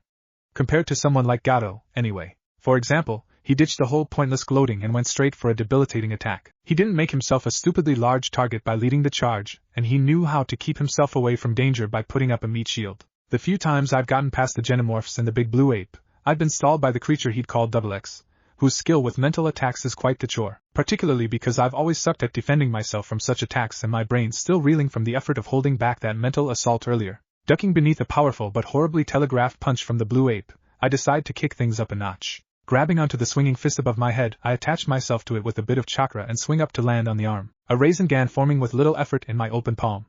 Instead of attacking him directly, however, I spring off its arm to crunch the technique into the face of a lumbering Genomorph behind it. As the energy orb explodes, I'm pushed up into the air and I activate the Rinnegan. Sparing a moment to lock on to the twisted energies of the various Genomorphs around, I then call up the powers of the Deva Path, Inryoku Satsujin. The effect is instant. Every Genomorph within my field of power is crushed into the ground as the gravity around them quadruples. Interestingly, the blue thing that man created struggles to stand and I'm forced to increase the force on him. He succumbs by the time it hits 7 times the force of gravity. Dropping lightly to the ground, I spare a glance at the others. Robin and his team have knocked out the other group and are now standing guard over them while Calder, Donna and Kagaya walk over to join Megan and Captain Short. All in all, everyone's okay. So I take my time to walk over to the bastard in charge of this facility. He knows I'm coming for him and he scrabbles back, desperately trying to get away from me. A short shunshin later, I'm by his side and I lash out with a foot, catching him in the side and hurling him into the air. I grab him by the throat as he comes back down, and slam him into the ground. He coughs up a blob of blood but I don't hear any sounds of breakage. Just like Amachi and Orochimaru, he's been experimenting on himself, using the positive results he obtains from inflicting agony on others to further himself. I may not usually enjoy torture but I'll make an exception for this scum. How does it feel? He chokes and coughs, blood splattering the sleeve of my shirt.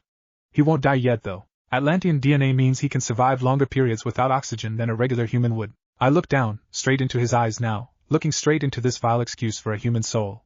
How does it feel to be at the mercy of someone else? He's terrified. I can see it in his eyes that he's so terrified of me at the moment. Good. That will make this next part easier. I tap into the inner half of my chakra, sacrificed by Sasuke in a final effort to stop the Jubi once and for all, and I activate the Mangekyo Sharingan. A second later, I'm in his head and I begin the final phase of my plan. While I'd initially planned to kill him in the most gruesomely agonizing way possible, I hadn't planned on meeting the leader of this facility out in the open like this, hence my adjustment to the plan. He'd suffer though. Dear Kami, he'd suffer. Tsukuyomi was, after all, designed to make its victims suffer. A rush of memories disrupted my concentration as one of the many clones I'd set up around dispelled itself. Batman and his merry band of friends had arrived. Finally. It had been well over an hour since I'd activated the beacon he'd given Kagaya and I. Within the last few seconds I buried the memory of my identity and abilities deep within his mind, leaving his brain to explain how he never once got a glimpse of my power set. I didn't want him hunting me down. Then I made him forget the identities of the rest of the team as well. That done, I stood up just as the rest of the team came to stand by me. It was now up to the League. Chapter 5. Naruto's POV. You will listen, Namikaze. Clearly you haven't been listening, Raikage. We glare at each other across the table, knowing that neither the piece of furniture nor the distance would be a factor should we decide to leap at each other's throats. A fact that the others positioned around that same table are certainly aware of. My enhanced hearing picks up a few mumbles of troublesome, what a drag, and a whispered phrase detailing how things used to be done in the days of a certain eye patch-wearing man. None of these detract me from me glare down with my opponent, Yondaime Raikage, also known as Eye of the Right no Yoroi and Kurabi's older brother, possibly the only person alive that can match the legendary obstinacy of Ryotenda no Inoki, a trait that's certainly rearing its ugly head now. You will have an escort or you will never step foot on the battlefield again. I can't help but scoff at that, and I notice Bachan's head drop into her palms, probably wondering where all those lessons she force-fed me went. I cringe inwardly but I push on. It's high time someone let the damned Raikage understand that the world didn't revolve around his wishes. What? You'll stick B and I on yet another deserted island? Why not post a letter to Madara telling him exactly where we are while we're at it? I opt for a derisive snort this time.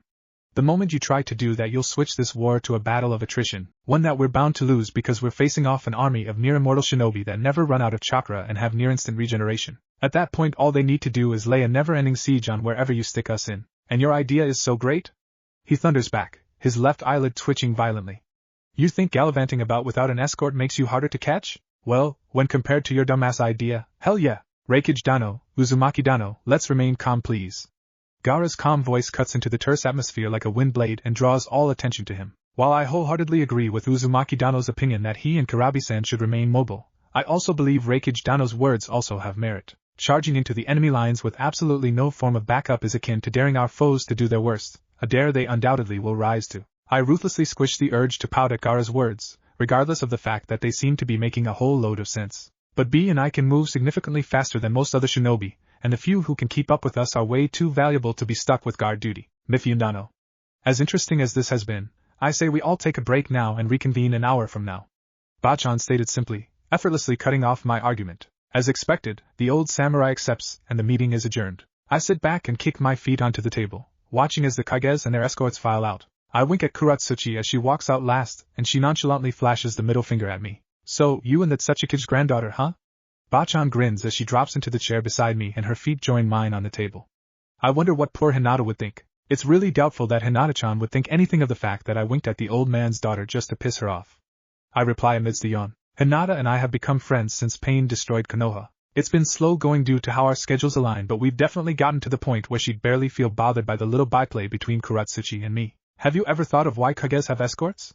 She asks as we watch shinobi from different villages scurrying about to ensure that this base is up and running at 100%. The question throws me off a bit, but after a few moments of thought, I reply, for protection. She tilts her head just a bit, indicating that I'm right, eliciting a small, happy grin from me. Correct. There's never been a single Kage that couldn't take care of themselves. Take Gaara, Mei and Inoki, for instance. Gaara's got his insanely powerful defense, one that can be switched to offense in an instant. Mei's got 2 bloodlines and she's taken on a Jinchuriki, and the old man's got a Keki Itoda and he's survived even longer than my sensei. She pauses here, probably reminiscing about Jichan for a few moments, before continuing. Each one of them can take on the very best this world's got to throw at them, and there's a damn good chance that they'd make it out alive. Maybe not in the best shape, true, but they certainly can make it out alive. So why would they need an escort? I realize that the question isn't rhetorical, so I spend a few moments trying to figure it out before coming up with a possible explanation. They can still be defeated. Gaara's sand slows down upon contact with water. He's thrown gold dust into the mix, so that's a moot point. She counters instantly, destroying that line of argument. Mei has 3 out of the 5 elements under her control, meaning that she's got the advantage over practically any element you throw at her because she can manipulate another element to counter whatever you throw at her. In Inoki? He's got was more battle smarts than even I do, and he's also got 3 elements down. My mind whirs at high speed to figure it out. There's no way Kages are invincible. If they were, then the Sandaime Raikage would be alive. Yet he was beaten because the answer clicked right then.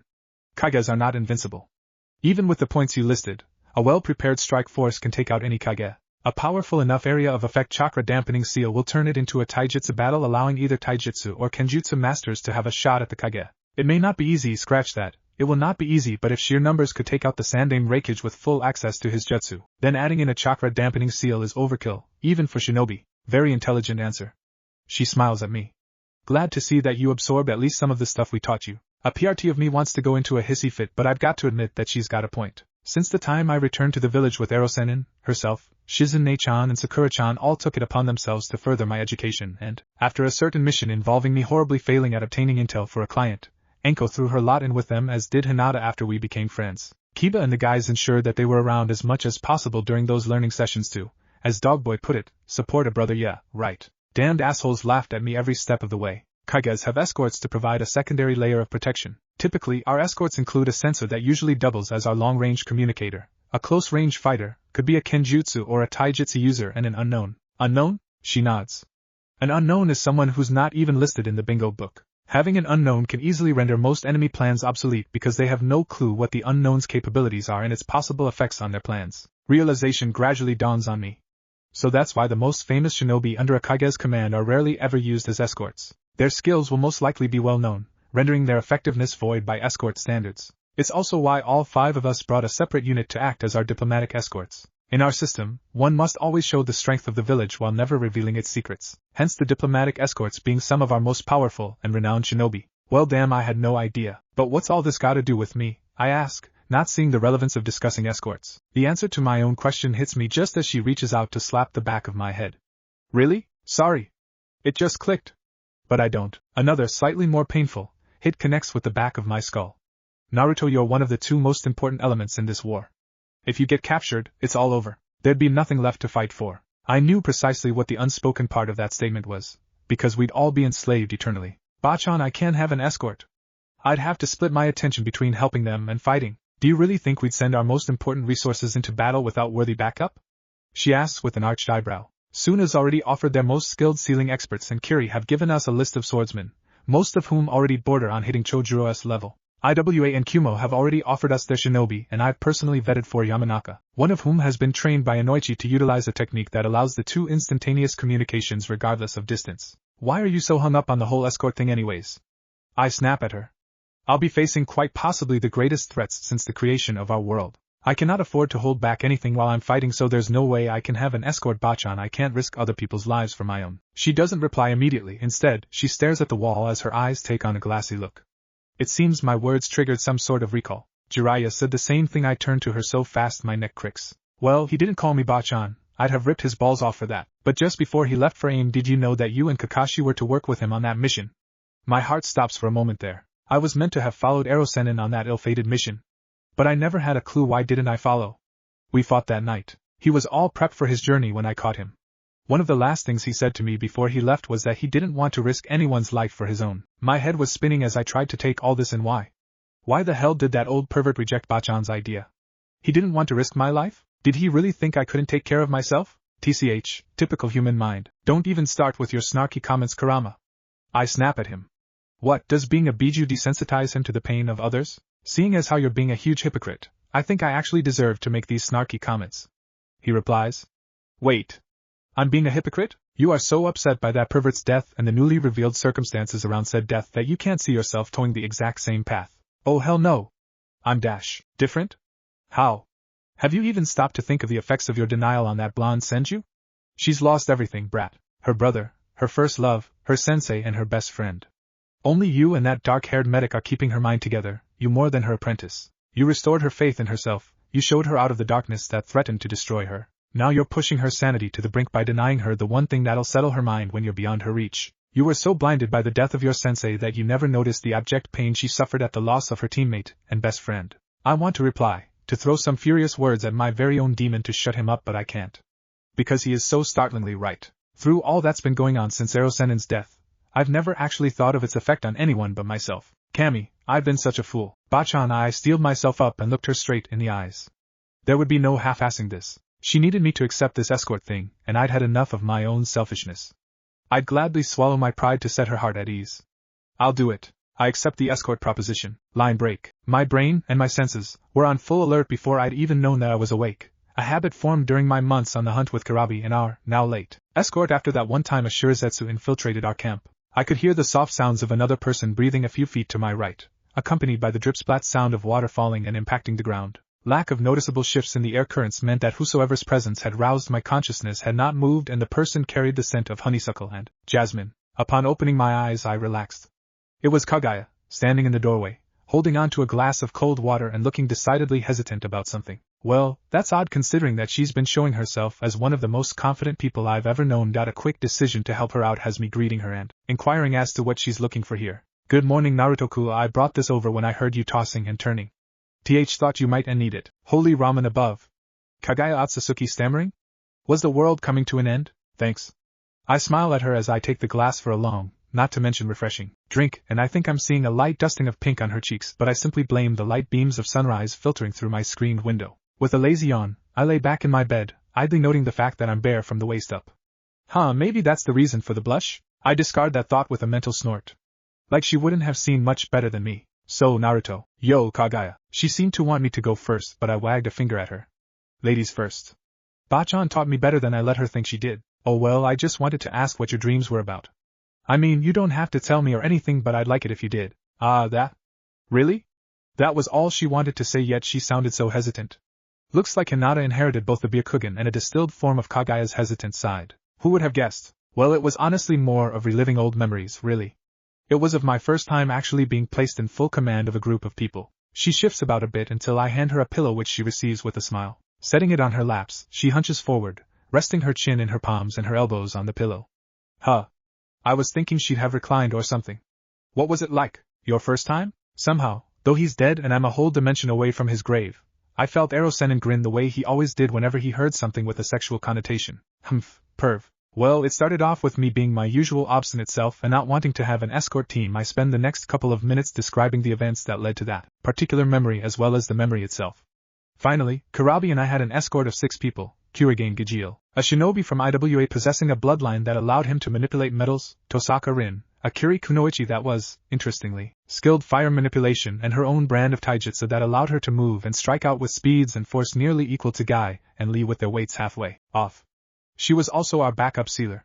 The next 2, Ranjiku Matsumoto and Hisejai Shuhei, were blade masters from Kumo, Matsu with her Hiniko and Hisejai's with his Kazushini Levi-chan. From Suna was our seal mistress / medic, and Yamanaka Galva was our censor and communications link to the rest of the Grand Shinobi Alliance. Must have been interesting. Yeah, I guess it was. I sure as hell wasn't going to tell her how Hisejai had died covering our asses the one time Ashirozetsu had managed to infiltrate the camp while I was conked out, or how Levi had lost the use of her legs when Kabuto had ambushed us, getting close by using senjutsu to conceal himself. No, even though she puts up a good front, I can still see that she struggles at times to come to terms with the fact that it had been the Shinju, and not she, that had caused all those disasters. Alright, so last night, you said you had a theory as to why neither you nor I have the rabbit horns thingy popping out our forehead. Spill. You do know you shouldn't be ordering your princess about, don't you? She seems to be returning to the Kagaya I've gotten used to as she glares at me with a full reprimanding stare. However, I suppose I should just chalk it up to excitement. I just arch an eyebrow. Fine, geez, don't be such a spoilsport. She huffs before slipping into what I've termed lecture mode. My theory is that neither of us shows any of the traits of the avatar of the Shinju because neither of us has its full power. That doesn't sound right. Sasuke transferred all of Indra's chakra into me and Kurama stripped that thing of all its power. Indeed you did. However, at its peak, the avatar of the Shinju had, not just the power of the Rinna Sharingan combined with the vitality of its chakra-empowered body. No, it had those combined with the devastating durability of the Dead Bone Pulse, the disintegration abilities of the Ash-killing bones, and the sight granted by the Byakugan. Since then, no one has ever the same amount of power the Shinju possessed. While you have more than 90% of its power, you split a shard of it into me, leaving me with the Shikatsu Miyaku and the Byakugan. Well, thank Kami I split off that bit of power into you. I can't imagine myself with a pair of horns. I can, considering all you've told me of your bullish stubbornness. I hit her with a playful punch. Mine, you do know that hitting your princess can be taken as an act of treason? She states in her imperial voice. Oh, mercy, your grace. Forgive this humble fool. I cry out with my hands clasped before me, glad to see you know what you are.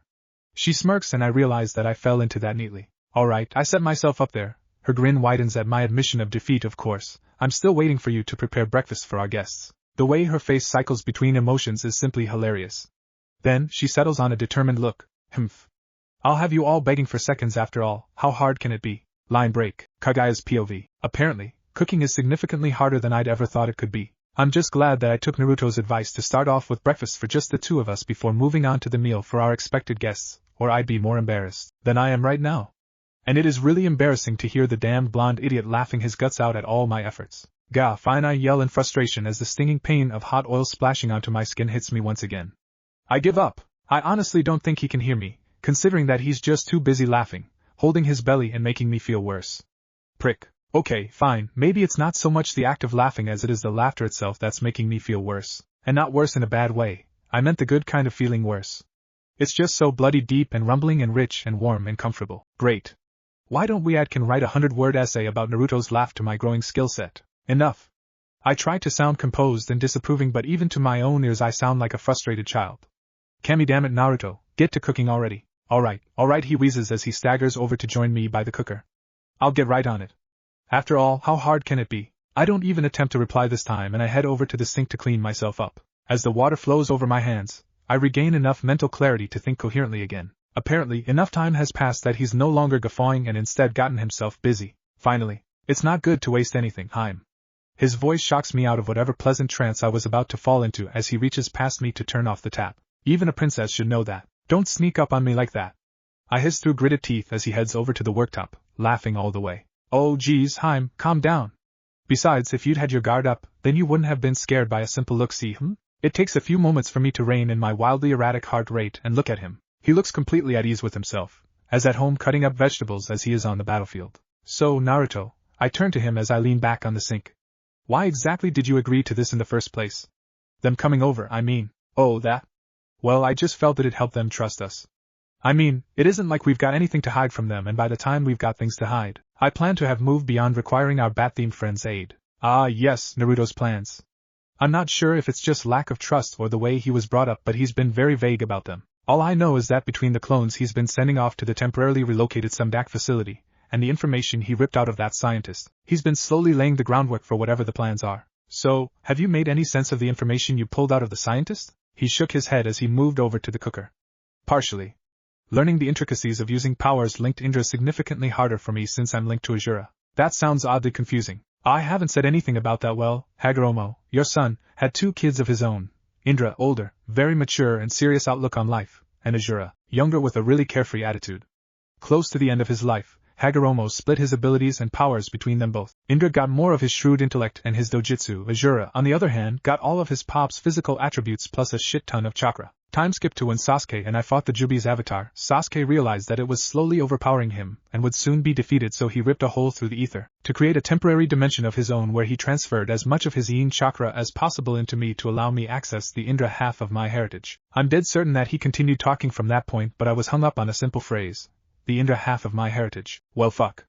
Now I've somehow managed to develop feelings for a guy who's not only technically younger than me but who's also my grandson, multiple generations removed. Why can't my life simply remain uncomplicated? Line break. You sure this is it? Yes, Wally, this is it. You sure about that? 'Cause the last time you were certain until Alfred opened the door. Great. You too, Rachel. The shortest of the 3 sighed with a slump of his shoulders. Look, all I knew was that 2 safe houses were currently active. How was I to know that Alfred was in one of them? Well, if you're certain that this is it, then Wally broke off mid-statement to deliver a quick tattoo of knocks to the door they were all standing in front of. We should knock. Rachel Raven threw a wary glance at the brunette. You ever considered doing things after allowing your brain to process the full details, and possible repercussions? He would if he had a brain to think of the other details. Threw in with a snicker. The speedster scowled at his friend. Oh sure, Birdbrain, laugh it up. Your name really suits you. Rachel just rolled her eyes. Could you two be any more immature? You know, you guys have to up your environmental awareness. The 3 teenagers jumped at the sound of the voice, turning as they landed to see a tall, lightly tanned blonde standing in the now open doorway. Was the first to recover from the shock, replacing it with a not quite concealed critical eye. I take it you're Maelstrom? The blonde nodded before pointing at each one of them, calling out their names as he went. Robin, Kid Flash and Raven, our guests. Come in. The 3 glanced at each other before Wally shrugged and led the way the building. So, where's your really hot girlfriend? Wally asked as they walked into a well-furnished living room. Rachel sighed and face-palmed. Just ignore him. Yeah, his mouth tends to run off, she added, leaving Wally's jaw agati. The blonde just laughed and scratched the back of his head. I wouldn't call her my girlfriend. As to where she is, well, let's start off with introductions, shall we? Wally's hand shot up like cork. Me first. Well, alright then. Kid Flash, then Robin and Raven. I'll go last. Okay, I'm Wally West, aka Kid Flash. Just you're one of a kind, really awesome, intelligent, charming, speed, we get it, you blowhard. Cut in brusquely. I'm Grayson. Trained by, and Wally's the blowhard. Rachel shook her head. I'm Raven, but I go by Rachel Roth when not sneaking into various facilities. So you guys sneak into secure facilities on a regular basis? Maelstrom asked. Wally shrugged. I tend to just zip right in. The really sneaky one. And Rachel just teleports you in or something? Eyes narrowed again. We could tell you, but you'd have to cough up some information about yourself. To surprise, the blonde just threw his head back and laughed. You're good. Rule 1 of chatting with a stranger. Be on alert. You never know when you're subtly being pumped for information. If I was alone with either Wally or Rachel, I'd probably have all the information I need to build a character profile on both of you. Narrowed eyes turned into a satisfied smirk. Ha! You'd both be owned if I wasn't here. Ah, but you still don't know my name. The blonde grinned, his cheeks stretching the whisker marks on his cheeks until they gave him an almost vulpine appearance. Gotcha, ladies and gents, the prodigy of the bat. It was Wally's turn to smirk at his friend and he took to it with great joy. So what is your name? Rachel asked, ignoring the victory crows Wally was making, and the lady gets the prize for remaining focused. He smiled as he sat back in his chair. I'm Uzumaki Naruto. Ah, in your culture, that would be Naruto Uzumaki. Naruto's my first name. Wait, you're Japanese? Asked in shock. Interestingly, that's pretty much what your mentor said when I told him my name. He sat up. No, I'm not, though after quite a bit of study into that, I believe my world was largely influenced by the Japanese culture of yours. Hell, we've got the same types of food. Which reminds me, I've got to try the ramen on this world. Wally looked utterly stumped. The what now? Ramen. Rachel answered. It an Asian noodle dish. Naruto's eyes brightened considerably. You know of the greatness of ramen? Meh, it's okay. She shrugged boredly. It's nothing special really, you shouldn't have said that. A new voice stated from the stairway, drawing all eyes from the gasping and gagging blonde. I'm pretty sure ramen's the only thing that could make him fail to protect me. Oh wow, breathed. Wally could only nod at the accuracy of his friend's statement. Shard? Rachel asked the white-haired lady descending the stairs. Kagaya. Otsutsuki Kagaya. Line break. That's the last of it. Cyborg stated as he initiated the final activation sequences for the Mount Justice base. All systems are now running. Excellent. Wonder Woman smiled as she walked into view with Aquaman at her side. I must say, the base is looking significantly better than the one time we had to use it. That's because it was never meant to be a capital command base. It was just one of those backup bases should we ever be pressed to need one, Batman stated before turning to Cyborg. Where's Flash? Here, sorry. The Scarlet Speedster apologized as he sped into the room. I was in their training room. Do we have tech like that in the Watchtower? Because the immersion software I saw is bleeding-edge stuff. We do, Batman replied. Taking a moment to allow the Speedster to regain his breath, he then continued. There has been a small addition to the supervisors. Red Tornado will be joining them. He'll act as their live-in supervisor. Cyborg grinned. Guess I won't be totally lonely then. The Dark Knight shook his head. Recent developments, some of which we are about to discuss, have me believing that you'll be needed more on the front lines. Or, at the very least, straddling the line between covert ops and frontline action. By recent developments, you don't mean the whole Cadmus takeover, do you? The Flash asked as he sat up, fully alert. Amongst others, yes. The Dark Knight inclined his head. Care to share your thoughts? The Speedster nodded. The very first thing that jumped at me was the speed and efficiency of the takeover. The Sumback group could easily have thrown some pretty incredible spin on that story to ensure that they'd come out well. Maybe not smelling like roses but with significantly limited damage done. Second point, we have not come under a single iota of blame. And that's a good thing. Why? Aquaman asked. It is a point of note. The Amazonian replied. Every action we have taken to date has come under heavy criticism from many sources, the flag bearer being Senator Finch. In this case, they had every right to criticize us. We charged into a private facility without any prior notice. We disrupted various beneficial research going on. How certain were they that we hadn't simply planted the falsified evidence, and then charged in to take the glory under all the smoke? They could have stacked a pile of criticisms that would have crucified us regardless of our efforts to convince them otherwise. That we have not been portrayed in a negative light even once seems absurd. And then there's the fact that Cadmus is simply Sumback in reverse. The Flash continued. That's one hell of a coincidence. My guesses? Either Sumback works for Cadmus and sending in our rookie team forced them to move their timetable, or the reverse. That being that the Cadmus group's just a front for Sumback. A backup should the shit hit the fan. Batman nodded once. All valid points, particularly when the fact that Cadmus was only started 10 years ago, but have solid holdings in many countries worldwide, all of which had the highest number of Paramount sightings during the war, and that 16 of its 25 board members all tied into the monetary trail Cyborg cracked a while back. Of the 16, 12 have been spotted in underground auctions, both buying and selling various forms of armaments. So, Sumback's the underling of a much more sinister organization? Cyborg asked in a matter-of-fact tone. Yes. Wonder Woman stated, a small frown creasing her forehead. And apparently they've set their targets squarely on us. Right now, I'm really glad we have a splinter group that can take care of the Black Ops. The Flash stated. What about that other group they faced? I know they got away, but do we have any leads? None so far. Cyborg replied. However, that wasn't their first gig. It's taking more effort than I anticipated, but I will pull up something substantial soon. At least the kids gave us a heads up on a possible new player. Flash sighed. So, when will they get here anyway? They'll arrive in about an hour. Batman stated.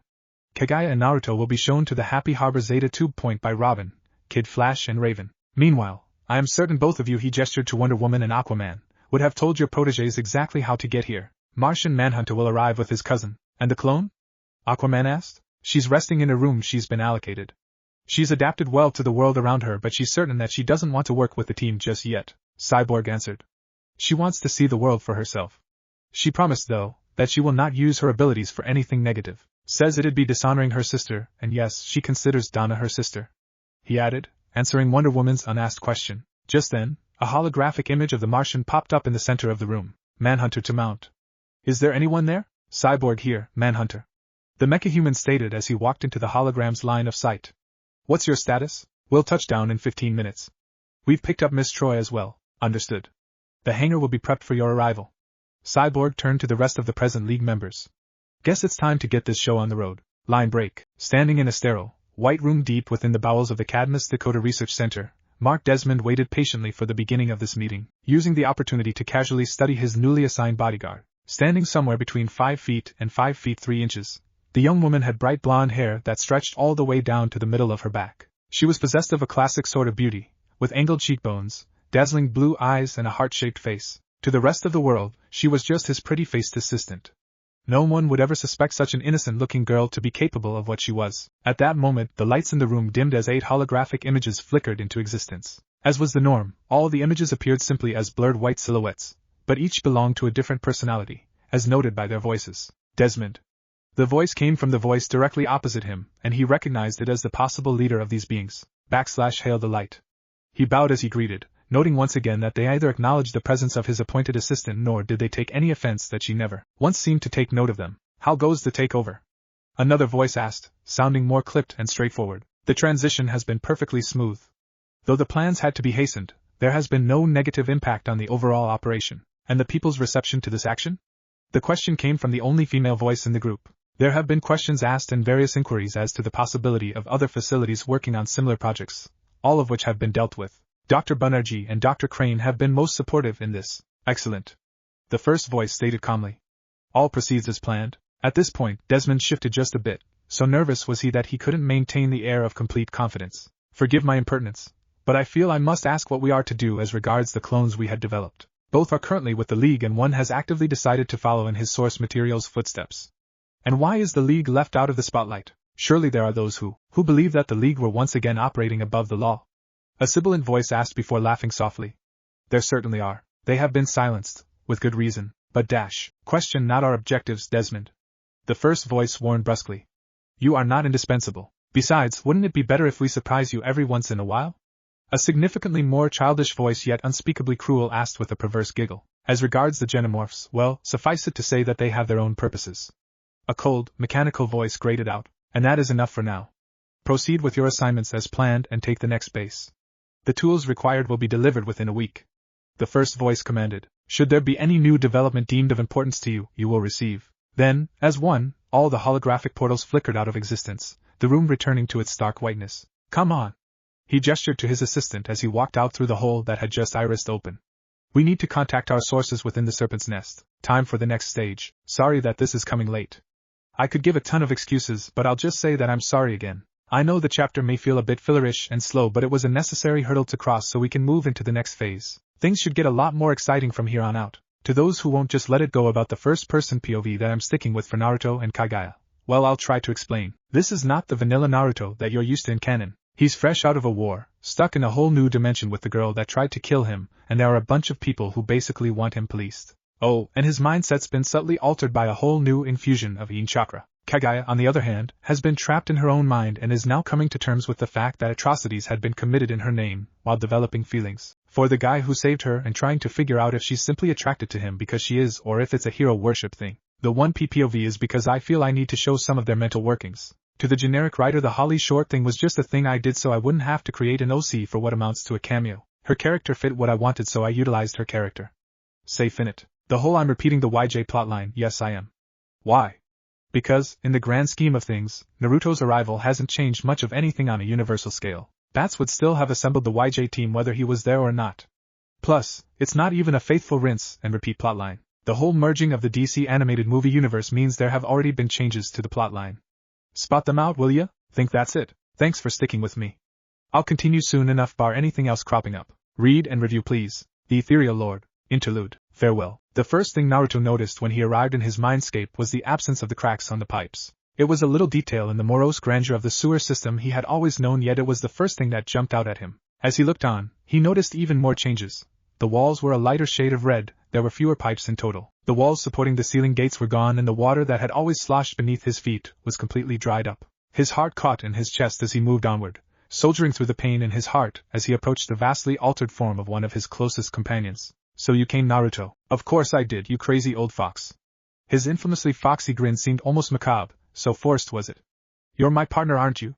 And partners always stick together. Partners always stick together, eh? Kurama asked with a sad grin of its own. Then I guess I'm a shitty partner for ducking out like this. Don't say that! Naruto shouted, his voice cracking as the weight of the situation finally broke him. Tears spilled out of his eyes as he slammed a weak punch into the fox's paw. Don't you ever say that. Kurama squeezed its eyes shut and sighed, knowing that it was over. So it has finally come to this, old man? The great and terrible Kyuubi no Yoko, the nine-tailed demon, embodiment of rage and hate, looked worse than it ever had. Its once luxuriant fur was now naught but tufts of stringy hair. Its once vibrant eyes had dulled to milky orbs, and the titanic creature was now barely larger than a workhorse. It was dying. It wasn't a painful death per se. No, it was more of a gradual fading away of the personality that it had become over the ages. The Great Divide was a fundamental part of existence itself, a vast, unending void that lay between infinite realities. One could not just cross the divide, its very nature railed against the very concept. For all the power Naruto had gained, not even he should have survived that journey. Come now, partner. Where's that unending optimism I've come to expect from you? The fox teased with a tired grin. You haven't even uttered your old catchphrase. Don't joke about this, Databao. Though he sounded incensed, they both knew what the blonde was doing. Take this seriously, Baka. Now there's the annoying-ass blonde, my siblings, and I work to save. Even in his weakened state, Kurama's grin was as strong and proud as it could ever be. Now that's the Uzumaki Naruto I know, and don't you dare change him. Naruto threw his arms around the fox and sobbed into its shoulder. You shouldn't have done this for me, Kurama. You, Gyuki Matatabi, son, you shouldn't have done this for me. Well, it was either our minds for yours or we all die and be consumed by the divide. For the man that was willing to face down eons of spite and hate in order to save us, it was an easy choice. But what do I do now? He cried. How do I go on without you? How did you get so far without me? Kurama asked in return as it drew away from his embrace. Never forget, Uzumaki Naruto, you are a force to be reckoned with. You stood up to the hate of a village and made them acknowledge you. You stood up to Nagato and Obito's hate, and you gave them hope. The fox paused as it recalled its experiences with the blonde. You stood up to my hate, and now here we stand, the greatest of friends. I have only done for you what you would do for me, Naruto. A fresh round of tears slipped out of the blonde's eyes upon hearing his friend's words. I don't want you to go. I don't want to leave either, but I'd rather the world has the light of the greatest human I have ever known. In exchange for you, Naruto, this is worth it. Kurama smiled gently at his friend as the tug at the edges of his mind grew stronger. It was almost time. You remember what I told you about Kagaya? Naruto nodded firmly. I swear, Kurama, I'll protect her with my life. I expect no less from my best friend. Kurama sighed. The time is at hand. For the first time since the death of his father, Kurama found himself weeping. I only wish I could have met your kids. I'm sure they'd be the death of you. Naruto threw his arms around the fox and burst into tears again as it gradually began to fade into motes of light. I'll make sure they know all about the greatest friend I could have asked for. You walk a blessed path, Uzumaki Naruto, and I am proud to have shared in your journey. The last thing Kurama felt were the tears of the greatest human he had ever known. What if Naruto kills Joker Justice League? And thanks for watching my video till the end. If you enjoy this content, then do consider subscribing to my channel, and leave a like if you guys need the next part. Comment down, and thanks for watching the video, and see you guys in the next video.